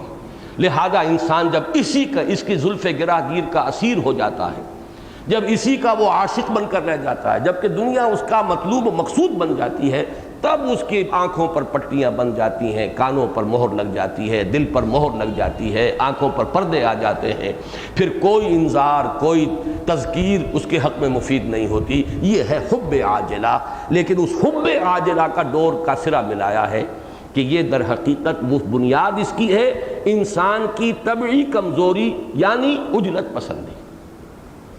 یہ اصل میں ربط ہے۔ امام رازی کو میں نے دیکھا الحمدللہ کہ انہوں نے بھی، اگرچہ انہوں نے ان کا اپنا وہ بحر ذخار ہیں، انہوں نے یہ جو نظم کلام اور ربط کلام کی توجیحات کئی کی ہیں۔ سب سے پہلے تو وہی جو جمہور مفسرین کی جو میں نے بیان کر دی، اس کے بعد نمبر 2 پر اس کو لائے ہیں جو میں بیان کر رہا ہوں۔ میں اس سے پہلے بھی اس کو بیان کرتا رہا ہوں، اگرچہ میں نے وہ تفسیر کا ادھر مطالعہ نہیں کیا تھا۔ اب جو میں درس یہ دے رہا ہوں، جیسا کہ آپ کو معلوم ہے، اس میں میں اپنی امکانی حد تک تحقیق کر رہا ہوں، لہذا وہ میں دیکھ کر مجھے اطمینان ہو گیا کہ امام راضی نے کچھ اور توجیحات بھی پیش کی ہیں، لیکن نمبر 2 توجیح جو ہے ان کی وہ یہی ہے کہ در حقیقت اس کا ربط کلام جڑ رہا ہے، عمود سے یہ چیز ہٹی ہوئی نہیں ہے، اس لیے کہ ایک لنک قائم ہے، اور وہ لنک کیا ہے؟ لا تحرک بہ لسانک لتعجل بہ۔ یہ عجلت جو ہے یہ در حقیقت اچھی چیز نہیں ہے، یہ طبعی کمزوری ہے، یہ قرآن کے لیے بھی اچھی نہیں، اللہ سے ملاقات کے لیے بھی اچھی نہیں، یہ تو کسی خیر کے کام میں بھی اچھی نہیں۔ اور پھر رخ موڑا، اور اے بدبختو تمہارا حال تو یہ ہے کہ تم اس عجلت پسندی کے اس درجے شکار ہو گئے کہ یہ عاجلہ ہی تمہاری محبوب و مقصود و مطلوب بن کر رہ گئی، تمہاری نگاہیں اس میں الجھ کر رہ گئی ہیں۔ یہ وجہ ہے کہ تمہیں باس بعد الموت مستبعد نظر آتا ہے، محال نظر آتا ہے، ممکن نظر نہیں آتا۔ حالانکہ ذرا غور کرو آنکھوں کی پٹی کھول کر تو تمہیں یہ حقیقت جو ہے نظر آ جائے گی اظہر من الشمس کہ تمہارے اعتراضات کے اندر کوئی وزن نہیں۔ میں اس کے حوالے سے آج ایک بات اور کہنا چاہتا ہوں، اور اللہ تعالیٰ کی طرف سے یہ عجیب چیزیں ہیں کہ جو من جانب اللہ ہی ہے، ان میں حکمت ہوتی ہے۔ کل کے میرے خطاب جمعہ میں بھی میری کتاب جو ہے تحریک جماعت اسلامی، اس کا تذکرہ ہوا، آج میں پھر اس کا حوالہ دے رہا ہوں۔ میری جو رائے ہے جماعت اسلامی کے بارے میں آپ حضرات کو معلوم ہوگی۔ میرے نزدیک یہ وقت کی اہم ترین صحیح ترین تحریک تھی۔ ظاہر بات ہے خامیاں کمیاں وہ تو ظاہر بات ہے غیر نبی کوئی فرد ہوگا اس میں ہوگی، اور انبیاء کی دعوت و تحریک کے بعد جو بھی دعوت و تحریک اٹھے گی صلحاء کی، ان میں کہیں نہ کوئی کمی کمزوری کا پہلو تو ہوگا، لیکن اس دور کی صحیح ترین اور صحیح اساسات پر جو اٹھی تحریک وہ جماعت اسلامی کی تحریک ہے۔ لیکن سن 47 میں جو اس نے پالیسی کا ٹرن لیا ہے، اس نے اس کا حلیہ بگاڑ کر رکھ دیا۔ اب یہ وہ تحریک نہیں ہے، یہ تو اور تحریک ہے۔ وہ تھی اصولی اسلامی انقلابی تحریک، یہ ہے کہ اسلام پسند قومی سیاسی تحریک۔ 3 الفاظ ہیں جس کو میں نے اس وقت لکھا ہے، اور وہ 24 برس کی عمر میں میری وہ تصنیف کہہ لیجئے، وہ بیان تھا جو بعد میں تصنیف کی شکل اختیار کر گیا۔ منوعاً وہی ہے جو میں نے نومبر سن 56 میں تحریر کیا 15 دن کے اندر، وہ ہے 225 صفحات کا بیان، اور اصل کاپی میرے پاس محفوظ ہے اب تک جو اس کا اصل متن ہے۔ اس وقت میں نے لکھا کہ یہ اب پہلے تھی اصولی اسلامی انقلابی تحریک، اب یہ جماعت بن گئی ہے اسلام پسند قومی سیاسی جماعت، زمین و آسمان کا فرق۔ لیکن یہ جو ٹرن ہوا وہ تو ظاہر بات ہے کہ وہ تقریباً 200 صفحات میں نے بیان کیا ہے۔ پہلی تحریک کیا تھی، اس کے اساسات کیا تھے، اس کے خصائص کیا تھے، اس کی نمایاں علامات کیا تھیں، اب کیا ہے، ٹرن کے نتیجے کیا نکلے ہیں۔ بہرحال اس سے بحث نہیں ہے، لیکن میں نے جب تشخیص کی کہ یہ کیا ہوا، یہ حادثہ کیوں ہوا، اس کا سبب کیا ہے، تو میں نے صرف ایک چیز کو وہاں پر پن پوائنٹ کیا ہے۔ کوئی بدنیتی نہیں، کوئی فساد نیت نہیں، نہ مولانا مودودی کی نیت پر میں نے کوئی حملہ کیا، اور ظاہر بات ہے یہ معاملہ صرف مودودی صاحب کا نہیں تھا، مولانا اصلاحی بھی ساتھ تھے اور بھی جماعت کی پوری قیادت ساتھ تھی، کسی نے اس وقت انکار نہیں کیا تھا، کسی کو بھی احساس نہیں ہوا کہ ہم ایک موڑ مڑ رہے ہیں جو بڑا خوفناک نتائج پیدا کر دے گا، کسی کو احساس تھا بھی تو اسے بیان نہیں کر سکا صحیح طور پر۔ بہرحال میں نے اس کو صراحت سے کہا کوئی بدنیتی نہیں ہے، یہ وہی اجلت پسندی ہے، یہ اجلت پسندی جو انسان کی فطری کمزوری ہے، یہ اجلت پسندی کہ جو جانب خیر میں انبیاء کرام سے بھی ہو گئی، حضرت موسیٰ سے بھی ہو گئی، ما اعجلک عن قومک یا موسیٰ، قرآن کے ضمن میں حضور سے اس کا ظہور ہوتا تھا، ولا تعجل بالقرآن من قبل ان یقضی الیک وحیہ لا تحرک بہ لسانک لتعجل بہ، اسی درجے کی یہ خطا ہے، غلطی ہے۔ وہ میرا چیپٹر جو ہے مولانا اصلاحی صاحب نے اس وقت یہ کہا تھا کہ اس کی بڑی اہمیت ہے علمی اعتبار سے، وہ تحریر میں آپ حضرات کو مشورہ دوں گا، بس تو پوری کتاب پڑھیے تاکہ جماعت کے بارے میں، اس تحریک کے بارے میں میری رائے آپ کے سامنے آئے، خاص طور پر وہ جو آخری چیپٹر ہے تبدیلی کیوں، یہ اس کا عنوان ہے آخری سیکشن کا، اس میں میں نے بحث کی اور یہی سارے مباحث اس کے اندر موجود ہیں۔ اب آگے چلیے۔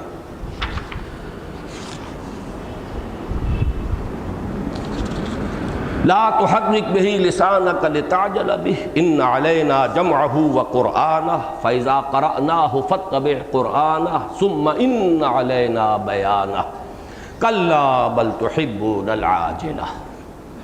تمہارا اصل مرض، تمہاری اصل بیماری، اصل روگ دنیا کی محبت ہے۔ تم محبت کرتے ہو، جیسا میں نے عرض کیا اس کا جو جوڑا ہے سورہ دہر، اس میں یہ مضمون آئے گا ان ہؤلاء یحبون العاجلۃ ویذرون وراءہم یوما ثقیلا وتذرون الآخرہ۔ یہاں بھی وہی لفظ آیا ہے، یذرون آیا ہے، یہاں تذرون آیا، چھوڑ دیتے ہو تم، پس پشت ڈال دیتے ہو، آخرت کو بھلا دیتے ہو، اس کو تم نے اپنے ذہن سے دور کر دیا ہے، اس کا تذکرہ بھی سننا پسند نہیں کرتے، خام خواہ تمہارے عیش میں تکدر پیدا نہ ہو جائے۔ اب اس کے بعد نقشہ کھینچا، میں نے آپ سے عرض کیا تھا اس سورہ مبارکہ میں 5 جگہوں پر الفاظ میں تصویر حال کی گئی ہے۔ 3 کا تعلق ہے قیامت سے، 2 کا تعلق ہے انسانی رویے سے، انسان کا طرز عمل۔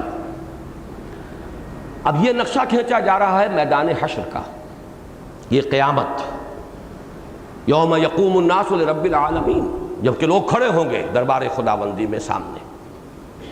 اب اس وقت جو ہے تقسیم ہو رہی ہوگی، وجوہ یومئذ ناظرہ، بہت سے چہرے ہوں گے اس دن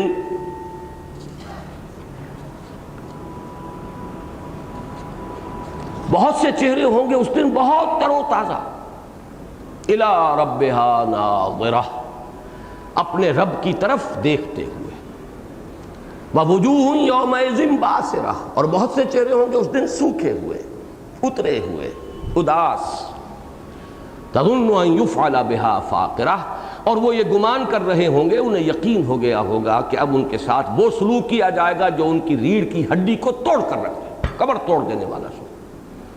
اب ان آیات کا ایک نقشہ تو جیسا کہ قرآن مجید میں بہت سے مقامات پر آیا ہے، سورہ عبس میں آپ دیکھیں گے وجوہ یومئذ مسفرۃ ضاحکۃ مستبشرہ ووجوہ یومئذ علیہا غبرۃ ترہقها قطرہ اولئک ھم الکفرۃ الفجرہ۔ یہ کئی جگہ پر یہ نقشہ کھینچا گیا ہے، اور اس کی تعویل جو ہے سیدھی جو میں کرتا رہا ہوں ہمیشہ، وہی اس وقت ذہن میں تازہ کر لیں کہ جیسے امتحان کا نتیجہ جب ڈکلیئر ہوتا ہے، ہائی اسکولوں کے اندر کھڑے ہوتے ہیں سب سننے کے لیے، تو جب کھڑے ہوتے ہیں اس کے نتیجے کے اعلان سے پہلے ہی لوگوں کے، وہ طالب علموں کے چہروں پر نتیجہ لکھا ہوتا ہے۔ کیوں لکھا ہوتا ہے؟ کہ بل الانسان علی نفسہ بصیرہ، انسان اپنے آپ سے خوب واقف ہے، خوب دیکھ جانتا ہے میں کر کے کیا لایا ہوں، میرے نامہ اعمال میں کیا ہے اسے خوب معلوم ہے، میں نے اپنے پرچوں میں لکھا کیا تھا ہر ایک کو معلوم ہے، لہذا لکھا ہوگا اس کے چہرے پر کہ یہ فیل ہے اور یہ پاس ہے، اور یہ بہت ہی اعلیٰ نمبروں سے پاس ہونے والا، دمک رہے ہوں گے چہرے کہ آج تو ہمارا خاص مقام جو ہے تھوڑی سی اگر ہوگی انہیں تشویش کو میں فرسٹ آ رہا ہوں یا سیکنڈ آ رہا ہوں اس اعتبار سے ہوگی، ورنہ چہروں کے اوپر کوئی اداسی نہیں ہوگی۔ یہ نقشہ ہے میدان حشر کا۔ اب اس میں بعض علمی مضامین ہیں۔ ناظرہ کہتے ہیں ایسا چہرہ جو نعمتوں میں پلا ہو، خوش و خرم ہو، تر و تازہ ہو، کھلا ہوا ہو۔ اور یہ لفظ ایک حدیث میں آیا جو بڑی پیاری حدیث ہے، چونکہ میں یہ حدیث کا مضمون جو ہے اس درس میں خاص طور پر لا رہا ہوں، سنت کی اہمیت، حدیث کا مضمون، تو ایک حدیث کو نقل کیجئے، نوٹ کیجئے، نظر اللہ عبدا، نظرہ بھی ہے اور نظرہ بھی ہے، نظر اللہ عبدا، نظر اللہ عبدا سمع مقالتی فوعاها، اللہ تعالیٰ اس بندے کے چہرے کو تر و تازہ کر دے، اسے خوش و خرم رکھے، اسے شاداب رکھے، جس نے میری بات سنی اور اسے محفوظ کیا، یاد رکھا، اس لیے کہ یہ اہمیت ہے، میری سنت کو آگے منتقل ہونا ہے۔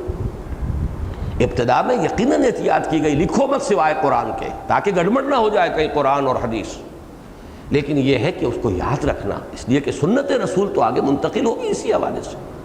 نظر اللہ عبدا سمع مقالتی فوعاها، اور یہ جو الفاظ استعمال کیے ہیں امام رازی نے کہ یہ جو ہے ناظرہ، چہرے تر و تازہ ہوں گے، مسرورہ، خوش و خرم، ناعمہ، جیسے نعمتوں میں، ناز و نعم میں پلے ہوئے چہرے ہوتے ہیں پھول جیسے، مضیئہ، روشن، مسفرہ، روشن، مشرقہ، یہ بھی روشن، اور بہجہ، جس کے اوپر تر و تازگی ہو۔ وجوہ یومئذ ناظرۃ الی ربہا ناظرہ، اپنے رب کی طرف دیکھتے ہوئے ہوں گے۔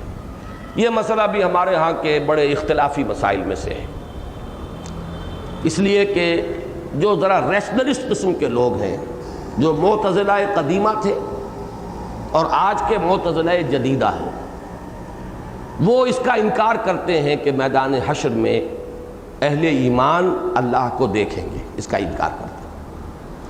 یہ مسئلہ ہمارے مابین اہل سنت اس کو مانتے ہیں، دیکھیں گے، اور اس آیت سے استدلال کرتے ہیں۔ وہ کہتے ہیں نہیں، اللہ کو کیسے دیکھا جا سکتا ہے؟ تو اس میں چند اصولی باتیں نوٹ کر لیجئے۔ پہلی بات تو یہ ہے کہ جہاں تک اس دنیا میں ان آنکھوں سے اللہ کو دیکھنے کا تعلق ہے، اس پر اجماع ہے، انسان نہیں دیکھ سکتا، کوئی اختلاف نہیں۔ نور انا یرا، حضرت عائشہ کا قول ہے رضی اللہ تعالی عنہ، وہ تو نور ہے، دیکھا کیسا جا سکتا ہے؟ نور کے ذریعے سے تو دوسری چیزوں کو دیکھتے ہیں، نور کو کیسے دیکھا جا سکتا؟ تو اس پر اجماع ہے، ان آنکھوں سے یہ جسم ہمارا، یہ چشم سر، اس دنیا میں اللہ کو نہیں دیکھا جا سکتا۔ اس میں صرف ایک اختلاف ہوا ہے، اور وہ ہے حضور کے بارے میں، کہ جب آپ شب معراج کو پہنچے ہیں سدرۃ المنتہا پر، وہاں دیکھا یا نہیں دیکھا؟ اس میں بھی حضرت عائشہ صدیقہ کا بڑا اصرار ہے کہ نہیں دیکھا۔ قرآن بھی کہتا ہے کہ حضور نے لقد رأى من آیات ربہ الکبریٰ عند سدرۃ المنتہا عندہا جنت الماویٰ، وہاں بھی جو مضمون آئے گا اذ یغشی السدرۃ ما یغشیٰ ما زاغ البصر وما طغیٰ لقد رأى من آیات ربہ الکبریٰ، یہی رائے۔ اللہ کو نہیں دیکھا وہاں۔ رؤیت باری تعالیٰ ہمارے یعنی متقدمین میں، ہمارے یہاں تک کہ صحابہ میں اختلاف، حضرت علی فرماتے ہیں دیکھا، اب یہ اختلاف ہے، اکابر امت کا اختلاف ہے، لیکن حضور کے سوا، معراج کے علاوہ تمام نوع انسانی کے لیے اس دنیا میں ان آنکھوں سے اللہ کا دیکھنا محال ہے، ناممکن ہے، اس پر اجماع ہے۔ اب رہ گئے آخرت۔ اب اس میں اگر کوئی شخص کہتا ہے تو یہ بڑی زیادتی ہے۔ آخرت میں ہمیں جسم اور ملے گا، یہ جسم نہیں ہوگا۔ کھال وہ ملے گی کہ جیسے جھلس جائے گی دوبارہ پیدا ہو جائے گی، جسم وہ ملے گا جسے کوئی آگ جو ہے مار نہیں سکے گی، کوئی عذاب جو ہے اس کو اوپر بہت وارد نہیں کر سکے گا۔ یہ جسم تو فانی ہے، وہ اور جسم ہے، اس کے نوامیس اور قوانین اور ہیں، وہ یہ فزیکل لاز جو ہے اسے گورن نہیں کریں گے عالم آخرہ کو۔ یہ ہماری فزیولوجی جو ہے ہمارے اس وجود کی، وہ در حقیقت اس وجود کی فزیولوجی نہیں ہوگی۔ لہذا آخرت میں اللہ کی رؤیت یہ اہل سنت کے نزدیک بالکل ثابت ہے، متفق علیہ ہے، اس میں نہایت صحیح احادیث موجود ہیں۔ البتہ آخرت کے دو درجے ہیں، پہلا ہے یہ میدان حشر، یہ تو گویا کہ مقدمۃ الآخرہ ہے نا، اصل آخرہ تو پھر جنت یا دوزخ ہے، حیات اخروی۔ تو جنت کے بارے میں بھی میں سمجھتا ہوں کہ اگرچہ میں یقین سے نہیں کہہ سکتا کہ اس کے بارے میں تو معتزلہ بھی مانتے ہوں گے کہ جنت میں اللہ تعالیٰ کو انسان دیکھے گا۔ ہمارے ہاں جو احادیث سے صحیح ہیں وہ ثابت کرتی ہیں کہ آخری نعمت ہی یہ ہوگی، ساری نعمتیں ہیچ رہ جائیں گی، وہ جو بھی حور و قصور و غلمان اور شہد اور جو بھی کچھ ہے وہاں کے پھل وغیرہ، انسان دیکھے گا نہیں اس کی طرف، جبکہ اللہ کا دیدار اسے ہوگا۔ سب سے بڑی نعمت جو ہے وہ تو وہ ہوگی، اپنے رب کو دیکھو گے جیسے کہ تم 14ویں رات کے چاند کو دیکھتے ہو، یہ حضور کا حدیث۔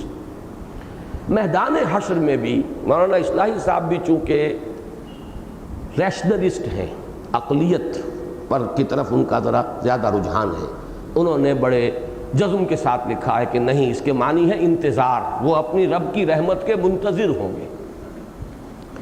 اس پر ایک سب سے بڑے جو جواب دیا امام راضی نے، بڑا پیارا جواب دیا ہے، بندہ مومن تو اس دنیا میں بھی منتظر ہوتا ہے اللہ کی رحمت کا، اس کا آخرت سے کیا سوال؟ لہم البشریٰ فی الحیات الدنیا، دنیا کی زندگی میں بشارتیں، یہ تو آپ ابشروا بالجنۃ التی کنتم توعدون، موت کے وقت، موت سے پہلے، فی الحیات الدنیا بشارتیں ہیں۔ امام ابن تیمیہ جو سب سے بڑے امام ہیں، امام مولانا اصلاحی کے نزدیک، وہ کہتے ہیں، ان کا قول ہے ان جنتی معی، میری جنت میرے ساتھ موجود ہے۔ جبکہ انہیں جیل کے اندر سزائیں دی جا رہی تھی تو مجھے کچھ نہیں، میرے دل کے سکون کو تم برباد نہیں کر سکتے، میری جنت میرے اندر موجود ہے، یعنی اطمینان قلب، سکون، اللہ کے ساتھ لو لگی ہو۔ تو یہ معاملہ تو جو ہے میدان حشر ہی کا کیا ہے کہ انتظار کر رہے ہوں گے. انتظار اور توقع جو ہے وہ تو اس دنیا میں بھی اہل ایمان کو حاصل ہوتی ہے.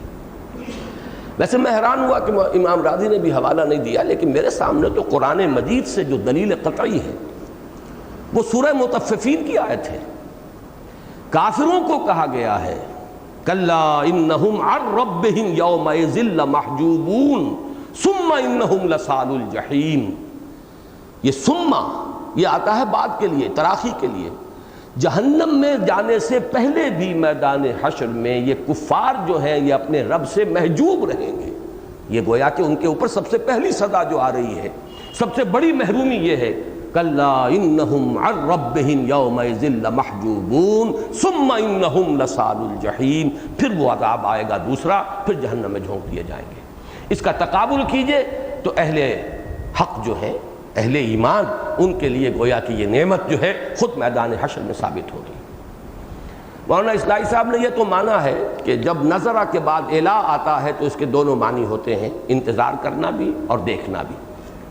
میں نے آج خاصا وقت صرف کیا ہے قرآن مجید میں، وہ معجم المفرس کے حوالے سے میں نے یہ نظرہ کا الا کے ساتھ جتنے استعمالات آئے ہیں، صرف ایک ملا ہے جس میں کہ نظرہ الا کے معنی انتظار ہو سکتے ہیں، اور وہ ہے سورہ توبہ کی آیت سود کے بارے میں جو آئی ہے کہ اگر فَإِن كَانَ ذُو عُسْرَةٍ فَنَظِرَةٌ إِلَىٰ مَيْسَرَةٍ، اگر وہ مقروض جو ہے وہ تنگ دست ہے تو پھر اسے مہلت دی جائے، انتظار کیا جائے کہ اسے کشادگی حاصل ہو جائے. یہاں تو انتظار کے معنی ہے، باقی کسی اور جگہ یہ معنی نہیں ہے. اس کے برعکس دوسرے معنی دیکھنا، اس کے لیے یہ لفظ قرآن مجید میں بہت مرتبہ آیا. میں چند تیزی کے ساتھ مثالیں دے رہا ہوں. حضرت موسیٰ نے درخواست کی تھی پروردگار مجھے دیدار عطا فرما، رب ارنی انظر الیک. یہ انتظار کے معنی میں نہیں آ سکتا، دیکھنے کے معنی میں آئے گا. اور اہل زیغ کے لیے فرمایا ولا یکلمہم اللہ ولا ینظر الیہم یوم القیامہ، اللہ نہ ان سے کلام فرمائے گا نہ ان کی طرف دیکھے گا. یہاں انتظار کے معنی تو ہو ہی نہیں سکتے. وَمِنْهُمْ مَنْ يَنْظُرُ إِلَيْكَ، کفار کے بارے میں کہا گیا سورہ یونس میں، اے نبی ان میں سے کچھ لوگ ایسے ہیں جو بظاہر آپ کی طرف دیکھ رہے ہوتے ہیں لیکن وہ اندھے ہیں، نہیں دیکھ رہے حقیقت میں. یہاں انتظار کے معنی نہیں ہو سکتے. فَلْيَنْظُرِ الْإِنسَانُ إِلَىٰ طَعَامِهِ، ذرا انسان دیکھے اپنے کھانے کو، اس کے معنی انتظار کے نہیں ہو سکتے.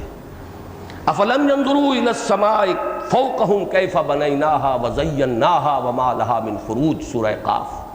کیا انہوں نے دیکھا نہیں آسمان کی طرف جو ان کے سروں کے اوپر ہے، کیسے ہم نے اسے بنایا ہے اور کیسے اس کو مزین کیا ہے، اس میں کہیں رکھنے نہیں ہیں. اور اسی طرح منافقین کے بارے میں آتا ہے کہ جب آیت کوئی اترتی ہے منافقوں کے بارے میں یا کوئی حکم آتا ہے اللہ کی طرف سے قتال کے بارے میں، نظر بعضهم الی بعض، یہ ایک دوسرے کو دیکھتے ہیں اور کھسکنے کی کوشش کرتے ہیں، کوئی دیکھ تو نہیں رہا. اسی طریقے سے منافقین جو سورہ احزاب میں آیا ہے ینظرون الیک نظر المغشی علیہ من الموت، یہ آپ کی طرف ایسے دیکھتے ہیں جیسے کہ وہ شخص دیکھتا ہے کہ جس کے اوپر موت کی غشی تاری ہو. اتنی مثالوں کے مقابلے میں ایک مثال کے اوپر دار و مدار اپنے سارے استدلال کا قائم کر لینا، یہ صرف اس لیے کہ وہ عقلیت جو ہے اس نے ڈسا ہوا ہے، اس کا زہر ہے کہ جو ان حقائق کو دیکھنے نہیں دیتا. اہل سنت کا موقف ہے اور درست ہے، 100% درست ہے کہ وجوہ یومئذ ناظرہ، بہت سے چہرے ہوں گے اس روز تر و تازہ، الی ربہا ناظرہ، انہیں سب سے پہلی نعمت جو حاصل ہو جائے گی عین میدان حشر میں کہ وہ اپنے رب کا دیدار حاصل کریں. البتہ دیدار کے درجے ہیں، وہ درجہ جو آخرت میں جا کے جنت میں حاصل ہوگا وہ اور درجہ ہے. ایک دور سے دیکھنا ہے، ایک قریب سے دیدار ہے، یہ طرف وہ مراتب جو ہیں وہ تو رہیں گے، لیکن اس کا انکار کرنا وہ در حقیقت ایک درجے میں معتزلہ کے زیر اثر ہونے کے مترادف ہے. وَوُجُوهٌ يَوْمَئِذٍ بَاسِرَةٌ، بہت سے چہرے ہوں گے اس دن اترے ہوئے، سوکھے ہوئے، اداس. تَظُنُّ أَن يُفْعَلَ بِهَا فَاقِرَةٌ، اور وہ یہ سوچ رہے ہوں گے، گمان کر رہے ہوں گے کہ اب ہمارے ساتھ کمر توڑ دینے والا سلوک کیا جائے گا. اب دوسرا نقشہ کھینچا گیا، یہ ہے قیامت صغریٰ. قیامت کبریٰ اس کے دو مرحلے، الساعہ جس کا کہ نقشہ آ چکا ہے، فَإِذَا بَرِقَ الْبَصَرُ وَخَسَفَ الْقَمَرُ وَجُمِعَ الشَّمْسُ وَالْقَمَرُ يَقُولُ الْإِنسَانُ يَوْمَئِذٍ أَيْنَ الْمَفَرُّ، یہ نقشہ ہے اس قیامت کبریٰ کا. اور اس کے بعد جو ہے وہ الساعہ، اور پھر جو قیامت کبریٰ ہے اس کا نقشہ یہاں آ چکا، جب کھڑا ہونا ہے دوسرا مرحلہ اللہ کے حضور میں، وجوہ یومئذ ناظرہ الی ربہا ناظرہ ووجوہ یومئذ باسرہ تظن ان یفعل بہا فاقرہ۔ لیکن ایک چھوٹی قیامت بھی ہے، ہر شخص کی موت۔ حدیث میں آتا ہے من مات فقط قامت قیامتہ، جو مر گیا اس کی قیامت تو ہو گئی۔ یہ قیامت صغریٰ ہے، اس کا نقشہ کھینچا ہے۔ اور در حقیقت ربط کیا ہے کہ لوگوں کان کھول لو، موت آ کر رہے گی۔ یہ ناز و نام تمہارا ہمیشہ نہیں رہنا، یہ حویلیاں اور یہ تمہارے گدیلے نرم و نازک یہ ہمیشہ کی شے نہیں ہے۔ موت آئے گی، آخری منزل قبر ہے، جانا ہے یہاں سے، رہنا نہیں ہے۔ یہ تمہارا عارضی جائے قیام ہے، یہ در حقیقت تمہارا مستقل جو ہے تمہاری منزل نہیں، یہ دل لگانے کی جگہ نہیں ہے۔ تم کہاں دل لگا بیٹھے ہو، کس شے کی محبت میں اسیر ہو گئے ہو؟ تم دیکھتے ہو تمہارے سامنے لوگ عالم نزع میں ہوتے ہیں، جا رہے ہوتے ہیں، جس کا نقشہ کھینچا گیا سورہ واقعہ میں، اذا بلغت الحلقوم وانتم حینئذ تنظرون ونحن اقرب الیہ منکم ولکن لا تبصرون۔ تمہارے آنکھوں دیکھتے تمہارے عزیز جو ہے وہ جا رہے ہیں، تم روک نہیں سکتے۔ تو ذرا اس سے سبق حاصل کرو، موت کو یاد رکھو۔ جیسے حضور نے فرمایا کفا بالموت واعظا، انسان کے لیے موت سب سے بڑی واعظ ہے۔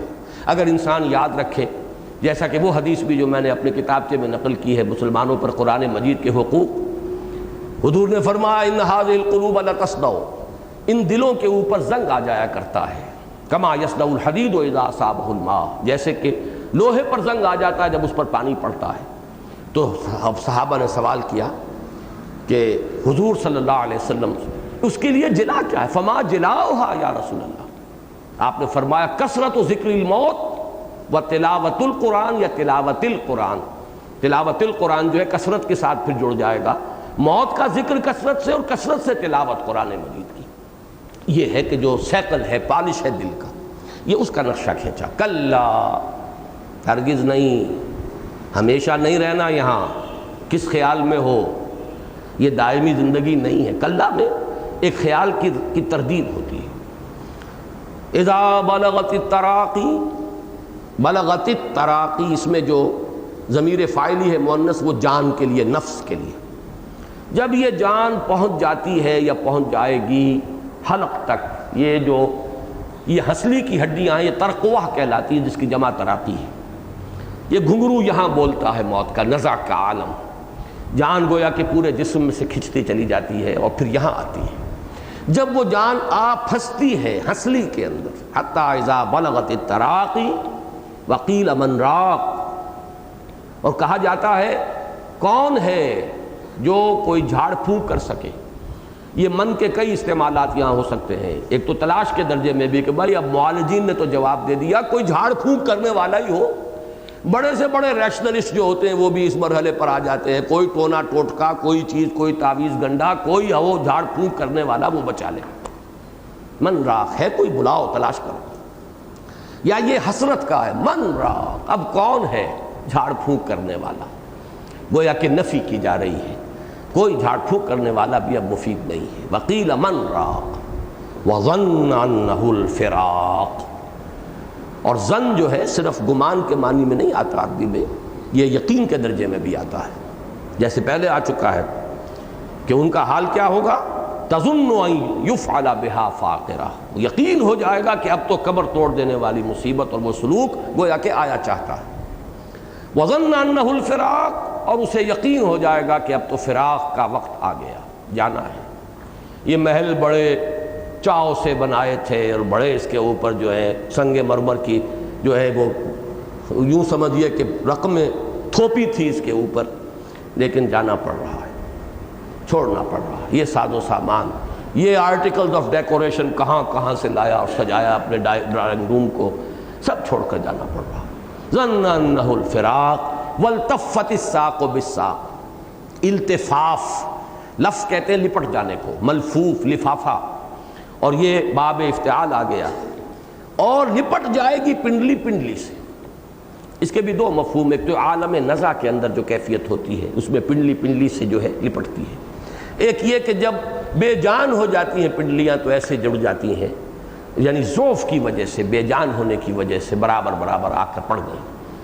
یہ دونوں مفہوم ہیں، لیکن بہرحال اس کے ضمن میں کوئی زیادہ بحث کی ضرورت نہیں۔ والتفت الساق بالساق، یا عالم نزا کی سختی کے اندر پنڈلی پنڈلی سے چمٹی ہوئی ہے، یا اس بے جان اور ضعف کی وجہ سے پنڈلیاں جو ہے برابر ایک دوسرے کے ساتھ جڑ گئی۔ اِلَىٰ رَبِّكَ يَوْمَئِذٍ الْمَسَاقُ، تیرے رب ہی کی طرف اس دن تو ہانکا جانا ہے۔ مساق جو ہے یہ ساقہ یسوق و سوقن کے معنی ہے کسی شے کو دھکیل کر کہیں لے جانا۔ سائق کہتے ہیں دھکیلنے والا، معہا سائق و شہید، اس کے ساتھ ایک دھکیلنے والا ہوگا، ایک گواہ ہوگا جو اعمال نامہ لے کر آگے آ رہا ہوگا جبکہ اس کی پیشی ہوگی۔ تو آج کل جو ہے جدید عربی میں سواق کہتے ہیں ڈرائیور کو۔ تو یہ ہے اِلَىٰ رَبِّكَ يَوْمَئِذٍ الْمَسَاقُ۔ دیکھیے پہلے بھی آیا تھا، یہ ایک عجیب بات ہے اس سورہ مبارکہ میں کہ وہ پہلا حصہ، یہ آخری حصہ، درمیان میں وہ ذروۂ سنام، وہ حجاز، وہ قرآن کے بارے میں اہم ترین مضمون، لیکن ان دونوں حصوں کے اندر بڑی مشابہت ہے۔ وہ مضمون وہاں بھی آیا، یہاں بھی آیا، تو اسی طریقے سے وہاں آیا تھا، نقشہ کھینچا گیا تھا۔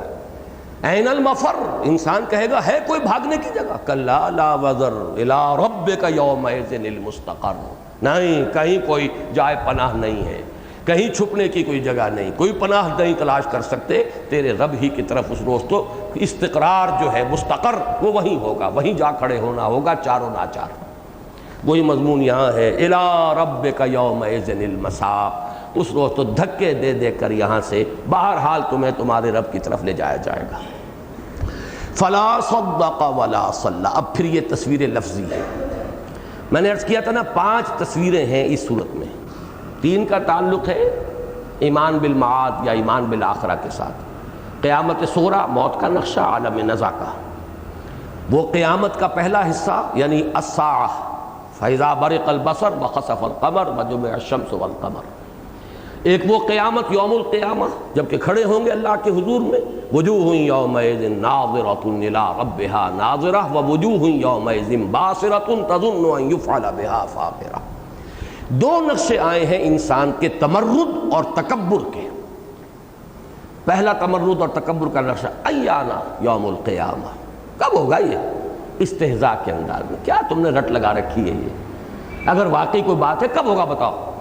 یہ تھا ان کا استہزاء کا ایک نقشہ، جس طریقے سے کہ وہ، اور اب اس کا نقشہ جو ہے کھینچا جا رہا ہے، یوں سمجھیے، اور جیسا کہ میں نے عرض کیا تھا حضرت ابن عباس کا قول جو ہے، جو میں جسے ترجیح دیتا ہوں، اکثر مفسرین نے تو دوسرے قول کو ترجیح دی ہے کہ یہاں اس سورہ مبارکہ میں حضور کے معاندین میں سے جس شخص کا نقشہ کھینچا گیا ہے وہ اصل میں عدی ابن ابی ربیعہ ہے، اخنس ابن شریق کا داماد۔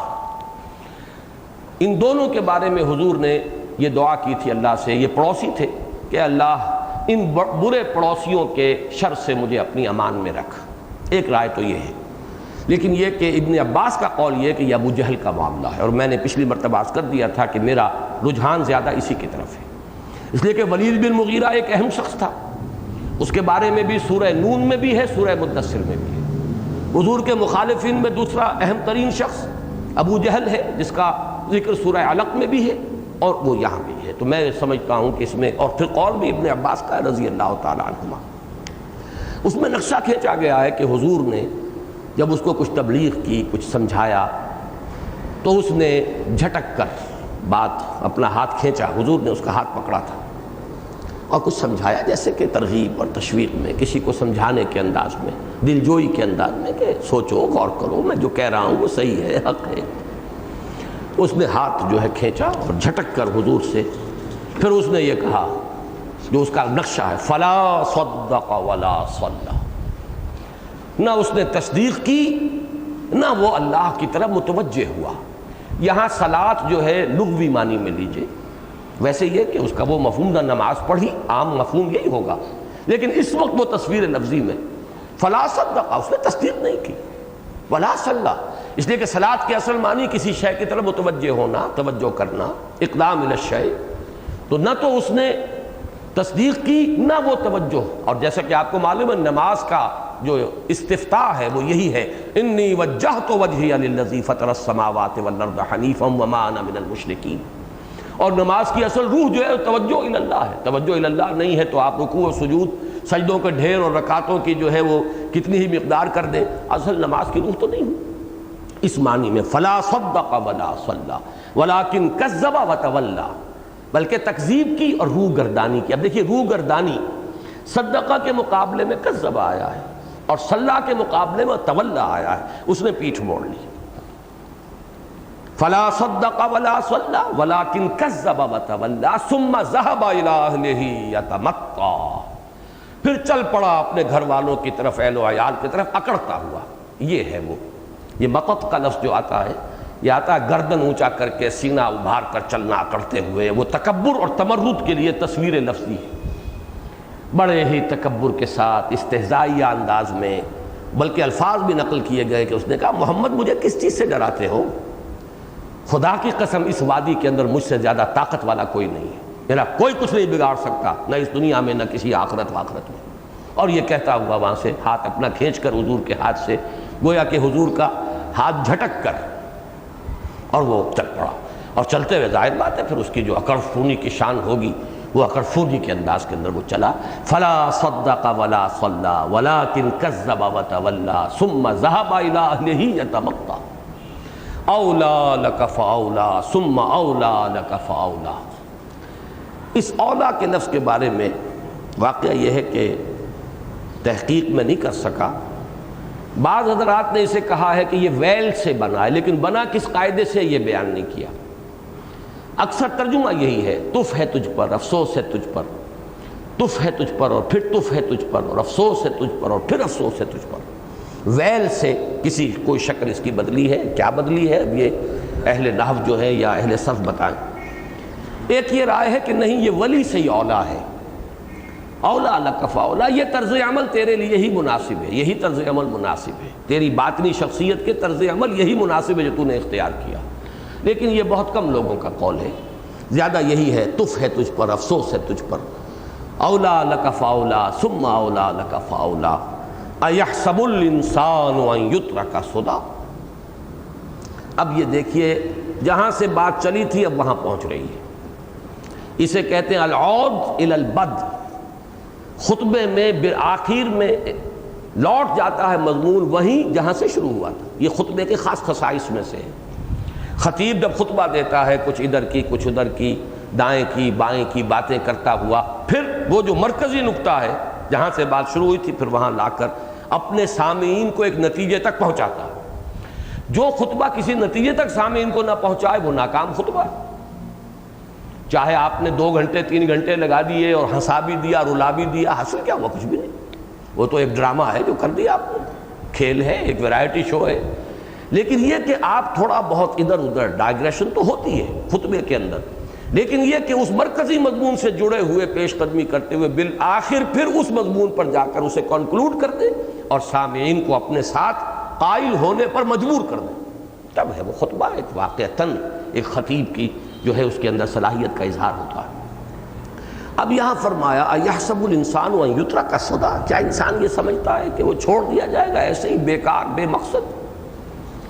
سدا کہتے ہیں اس اونٹنی کو جو اب گزر چکی ہر شے سے، نہ اب اس کے بچے ہونے کی کوئی توقع، نہ دودھ کی کوئی توقع، نہ وہ کوئی کسی اور کام، وہ چھوڑ دیتے تھے پھر اب جائیں بھاگے، گویا کہ بالکل بیکار بے مقصد عبث۔ کیا انسان نے یہ سمجھا ہے؟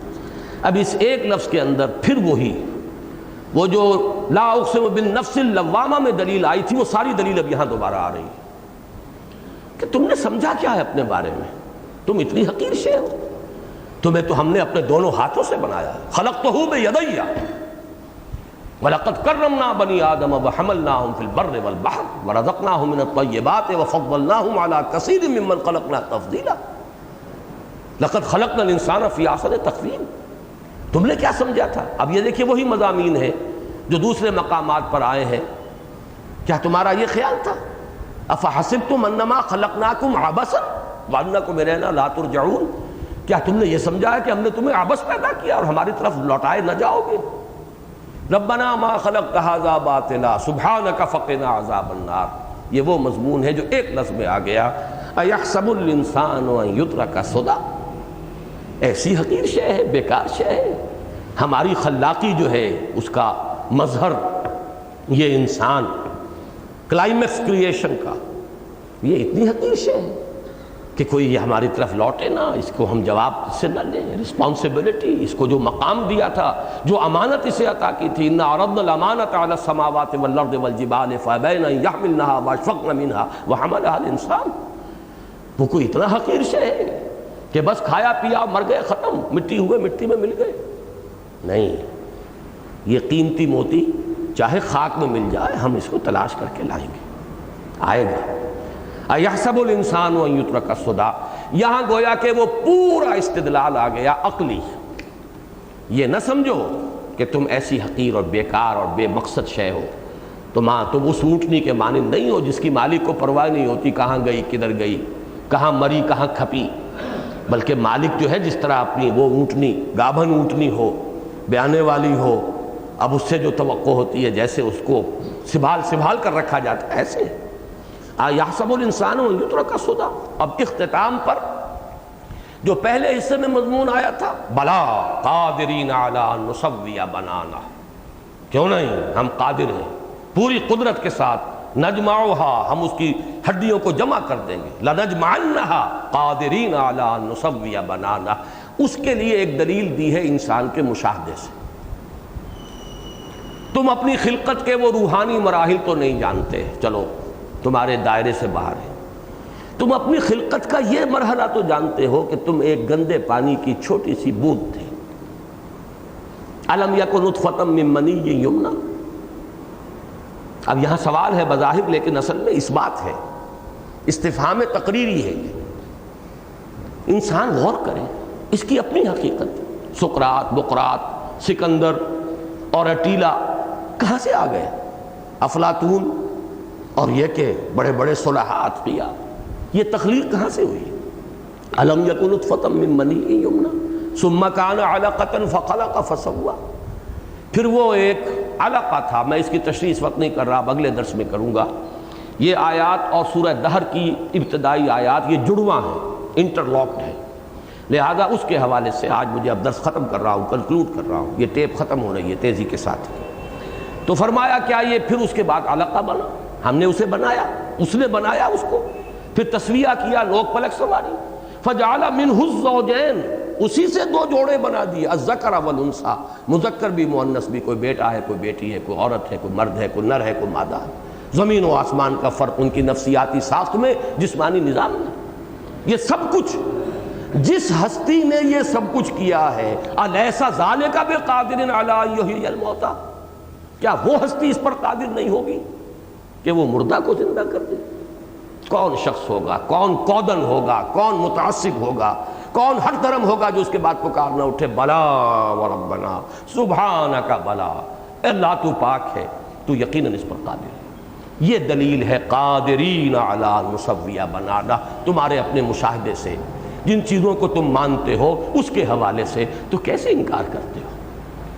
یہاں یہ سورہ مبارکہ ختم ہوئی، اور اس کے بعد حضرت ابو ہریرہ سے تو یہ مروی ہے کہ حضور فرمایا کرتے تھے بلا وانا علی ذلک من الشاہدین، کیوں نہیں، اللہ یقیناً اس پر قادر ہے اور میں اس پر گواہ ہوں.